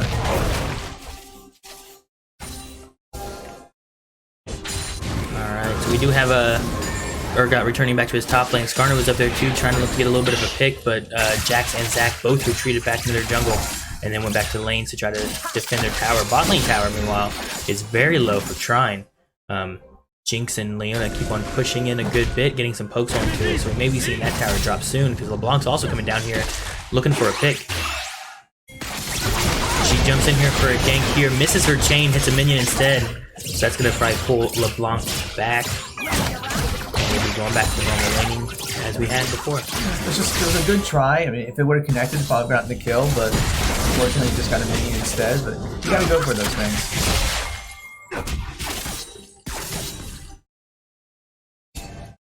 Right now we don't see a whole lot else going on. I mean, we see pretty much LeBlanc, Zach, and Jax are kind of back and resetting, and have to see what the next objective is. So right now, Marietta's only got 1 tower down. So I would think they're going to try to put some emphasis in that bot tower just because of how low it is. But they're going to have to start working opening the map a little bit more. Whereas Trine, both the towers they got down are in the mid lane. So that does allow them to roam to the other sides and try to open up the map. So Marietta's got to respond by getting the map open for themselves. Now, Trine has pushed up a good bit, and they have hidden Skarner in the bush, but he's already come out now. I thought they might be waiting for a little bit of a sneaky play there, but Zach also is waiting behind tower for an engage here in the tri-bush, and he comes in. He comes in and retreats pretty much immediately, not getting the results he wanted from his engage. But LeBlanc's down here as well. He grabs a torn to Skarner, and everyone kind of retreats after Braum throws a little fireball there. Yeah, not much there, but it was enough to at least clear the minions and get them to back off. So they were just trying to defend the tower a little bit. I mean, I don't think any ults were necessarily used for that. There wasn't a big team fight, but at least it was just a way to minimize the damage done on the tower. Yes. Meanwhile, it looks like a little bit of rotation. LeBlanc coming down here to take out this tower, while Jinx and Leona have gone mid lane to kind of farm a little bit of this creep here. And they're kind of rotating around to get ready for oh, they're already on Skarner. The chain goes into Skarner, stunning Skarner, and Zach's able to keep him there while Jinx gets the kill. Yeah, that was just well played. I mean, he just kind of got caught there. I mean, the vision was already there, so they could see where Skarner was. So they were just able to say, "Hey, he's there by himself. Let's get him." So they picked off the jungler supposed to pick off himself. So So meanwhile, LeBlanc is keeping a split push by herself, pushing that bot lane, while the AD carry and Leona keep pushing mid lane. So they have a lot of people mid lane trying to stop this push here. LeBlanc looking like she's gonna have to pull back a little bit. yeah, but the Infernal Drake's up in 8 seconds, so they wanted to at least get both the bot and mid lanes pushed, which looks like they did a pretty good job with it. So that's going to allow them to reset, get some items, and head straight down to the Infernal Drake. It's pretty well warded for both sides, so as soon as one side decides to go for it, the other team's going to be aware of it. And we do see that for both Jax and Urgot, teleport is up. So if there is a team fight and the Dragon Pit, both will probably come down to engage. We just have to see what happens here, but it's definitely going to be another contest for the Infernal Drake. Jax is pushing Urgot back too, so he's trying to push the top lane a little bit so that if he does choose to go down to this team fight that's about to happen, the minions may kind of do a little bit of damage to that tower at least too. He's going to suffer a little bit for it. Marietta taking a good stance here for this Drake. Trine, meanwhile, trying to find where the engage should occur. Who should take the front of this here? Looks like Braum's in the lead. Trine is looking for the pick. I mean, their composition is all about finding one person and just jumping right onto that, and whether it's dragging them out, silencing them, but they're trying to look for that one opportunity, and it's just not there for them. Marietta's doing a good job just kind of keeping spread out, trying to keep her distance to make sure that none of them overextend. Do have Marietta kind of pulling on this Drake just a little bit.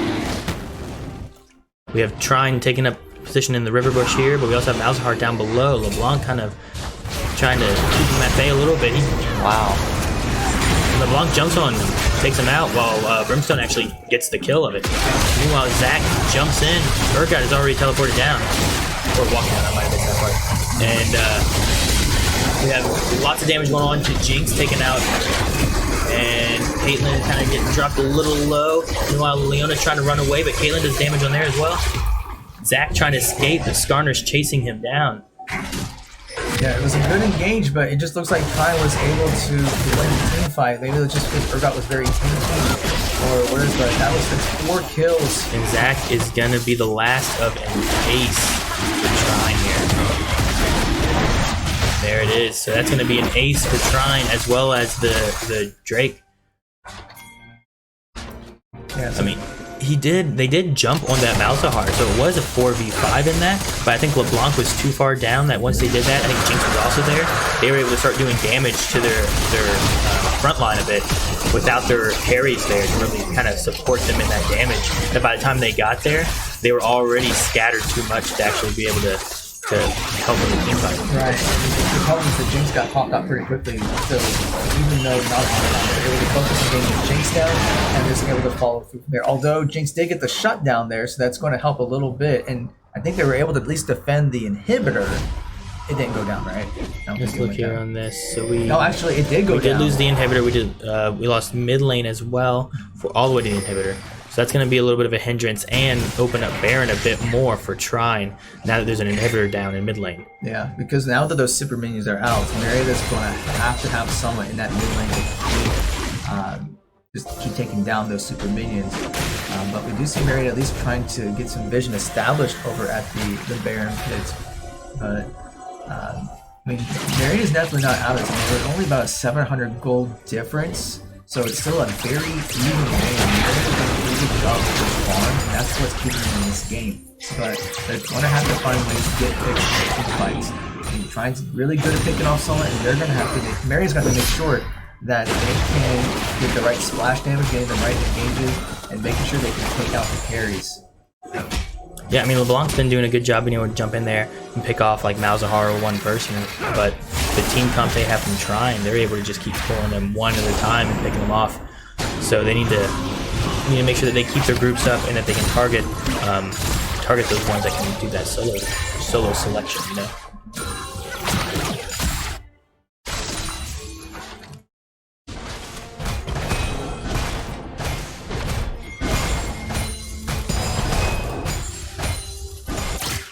Alright, so we do have the top laners have now rotated to bot lane right now. They both are the ones who teleport. Jax is down right now. Urgot is up, it looks like. So they could teleport in if there's going to be some Baron plays going on here. But as of right now, it's just kind of finding the lanes they want to be in and kind of get things set up, get some vision placed. We have Skarner kind of waiting in a river bush here, maybe looking for this Jax to try to escape this Urgot. Jax may be overextending a little bit too far, but Skarner's pulling back upriver rather than going for Jax. So right now, it's just about getting the. Right now it's just about getting the vision around Baron. Even all over this. I mean, look at the bot lane. You see the vision. You see the engage going on here. Skarner comes charging in after Leona and Caitlyn, or Jinx. They would try to scare them away a little bit. LeBlanc above Baron, trying to keep some vision on what's going on here. Looks like Trine trying to clear out a bit of vision. Are they going to be starting Baron, though, is the question. Right now, Jax is bot lane without teleport. So if they did, it would be a 5v4 for a little while. But Urgot's going down to try to cover the bot tower. Stop Jax from pushing too much further. Basically, got that bot tower, so that evens up the goal a little bit more. And keeping those minions pushed there. So that would actually force Trine to have to go down, at least try to clear some minions. So we do have everyone kind of resetting back a bit here, backing up. We are even on towers right now, but the towers that Trine have taken have all been in the same lane, so it's been able to result in that inhibitor. So we need to get Marietta needs a good pick.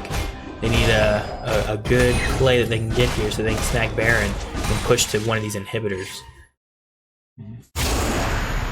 But yeah, right now this is still a very even game. 20 minutes in, and we're only looking at like a 200 or 300 gold difference. Yeah. So this could be one of those where next team fight could dictate the direction of the game, because Dragon's going to be up in 37 seconds. So I'm pretty sure that the next team fight will be around Dragon. And then after that, depending on how that team fight goes, the winner may go straight for Baron, maybe try to go for a trade with Dragon and Baron. Although we see that Jax got pretty low there, well, not really low, but he had to back away a little bit. So that might actually take him out this next team fight. We have Jax still staying down here bot lane trying to guard this bot tower, but there's too many minions on him. He's not able to protect that one. He's able to back out. Meanwhile, we do have Drake respawning. Some of Marietta going up mid lane. And Trine's like, we're going to follow up here.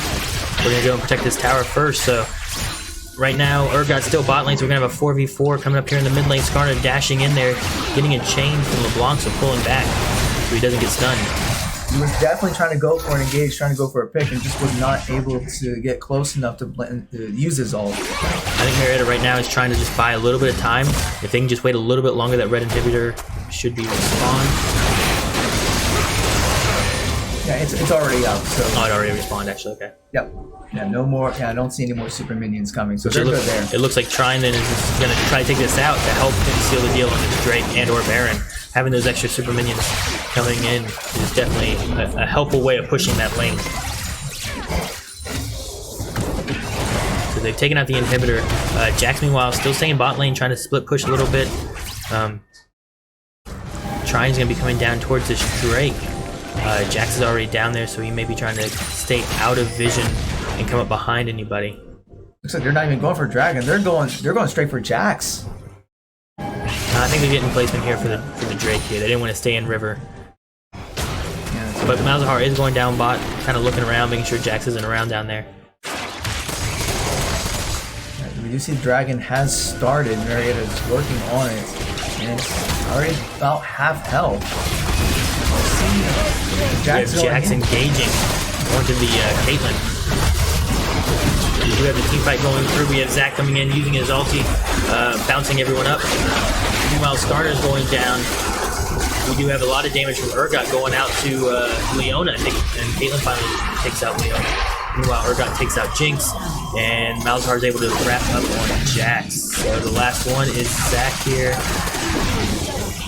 Zoning a double kill for... what's left is LeBlanc. I don't think there's much he's going to be able to do. So. Yeah, if LeBlanc had to escape down below in the jungle, so they weren't able to finish off the Drake. They had to pull back from that. And then the team fight, they were able to get one kill there. So, Larson able to kind of get a pick on the Braum there, but he's not able to escape. Going in ace. So this is going to be Drake. There is going to be some respawns happening soon, but they may just rotate up to Baron. Yeah, and there's already super minions in their base, so Marietta is going to have to respond to that. And we see Drake already, not Drake. We see Trine pinging the Baron, so they're going straight for that. Yeah, with the spawns kind of slowly rolling out and already having super minions up in the base, they're going to have to kind of deal with that to keep their towers as fresh as they can. So there's not going to be any combating this Baron with the Trine. So Trine will have this Baron buff. It's going to give all of them some extra damage. It's also going to be able to buff their minions. So it's going to be a lot easier pushing happening here on Trine's side.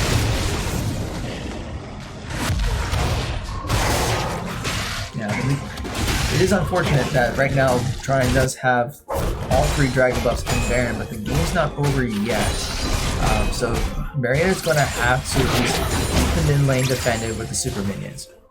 They're going to have to watch their vision, because right now they are behind on vision. They have a little bit in their jungle, but although that is going to help, but they're going to have to keep an eye on where Trine is. They don't want to get picked off, because that is what Trine is specializing in. If they allow themselves to get picked off, then that might be enough to take another tower, another inhibitor, maybe even the game. But they're just going to have to play defensive for a little bit and look for mistakes. Look for Trine to overextend. Look for them to try to get a pick and overextend so that way they can get the kills. And they can slowly work their way back up. I mean, the gold difference is only about 2,700.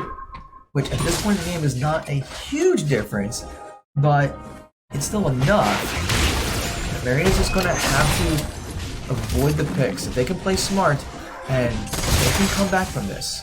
So, game's not over until the Nexus spawns. And that's very true. Meanwhile, top lane here, we have Jax trying to just hold his top lane, keep these buff minions from taking the towers. But bot lane, we have the rest of the team down there trying to defend. We have a split push going on here with the top laners trying to combat while the rest of the team's going through. And we have Caitlyn able to take out LeBlanc. LeBlanc maybe pushing in a little too far, getting a little too greedy for a pick, which forces Marietta to kind of retreat a bit. They're going to go back. They need to keep an eye on their mid lane. They need to heal themselves up. They don't want their mid or their Nexus towers to get too low. They've taken a little bit of damage from these minions already. That's not even from Trine pushing it. LeBlanc's still not giving up for another 25 seconds, so that's going to put Marietta at a disadvantage while Trine is going to push the bot lane to another tower and probably the bot inhibitor as well.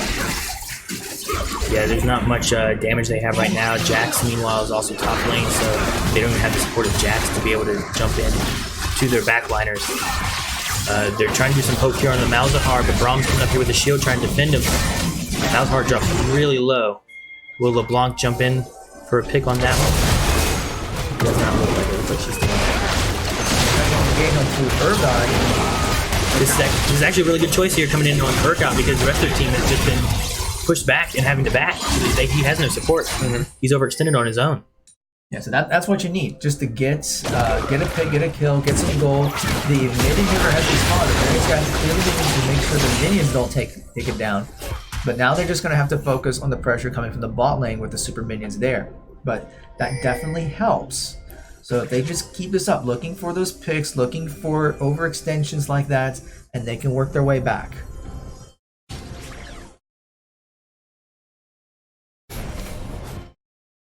Very true. I mean, Trine's not able to just push in and take them all out and take this Nexus yet. Marietta is still very formidable in their characters and their damage and everything. So if they can make sure they play a little bit more defensively, give some time for these inhibitors to come back, and watch for those overextends and everything, it's definitely a game that Marietta could still win. Definitely. They're just gonna have to play smart, make sure they don't get picked off one by one. Mm-hmm. Yeah, LeBlanc is kind of pushed in a little too far every once in a while. She has some really good burst damage that she can do to be able to take out like Malzahar, or we even saw her really blow up, I think it was Braum or Skarner one time. So there's lots of damage that LeBlanc can do, but at the same time, you overextend to do that burst damage in a group. LeBlanc is equally as squishy. Exactly. So. All right, so we have a Drake respawning here again. So we're gonna be. Looks like Zach's gonna be caught in the middle of Urgot and Skarner. He has to slingshot away, getting pushed back, taking some extra damage there. But Drake is up and Trine is starting it here. Right now, Marietta is not able to combat it. Yeah, it looks like Marietta kind of coming out. They're just gonna try to defend. All right, Urgot coming in. Zach, meanwhile, trying to slingshot away again a bit. Urgot with so much health right now, he's built very tanky. He's got that damage, but he can take so much damage too. So him and Skarner on the front line are very dangerous. Taking this Drake here, it looks like Trine may be looking to finish this, coming up here towards this inhibitor. Jax, meanwhile, is out in jungle. He's trying to back right now, get back to help his team. LeBlanc hitting with a chain, stunning Urgot, but they're not able to capitalize on that. LeBlanc pushed out too far, gets picked off by Trine. Meanwhile, Zach comes in here with an ulti, able to do a little bit of scatter damage and some knockups. But it looks like all these Zonia hourglasses are popping, not able to help Marietta.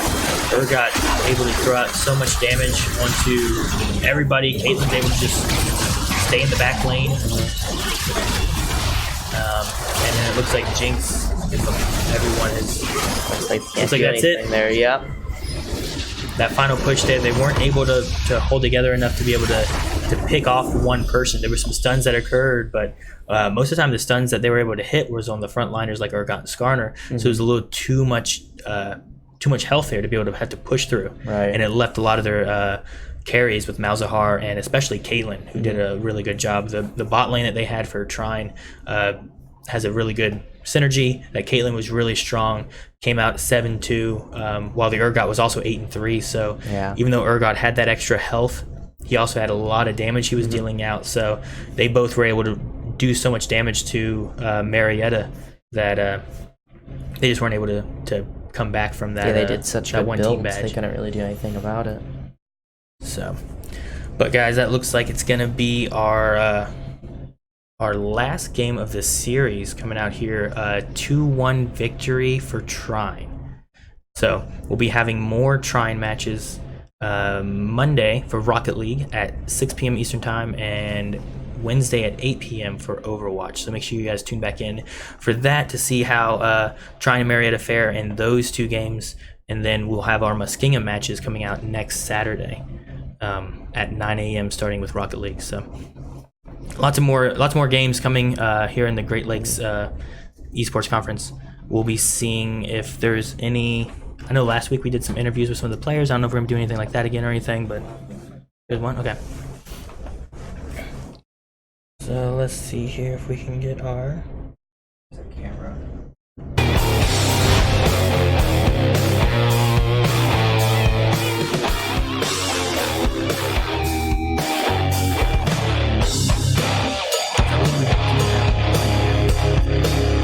everything going. Pause that here, turn it down a little bit here. Hey, how's it going?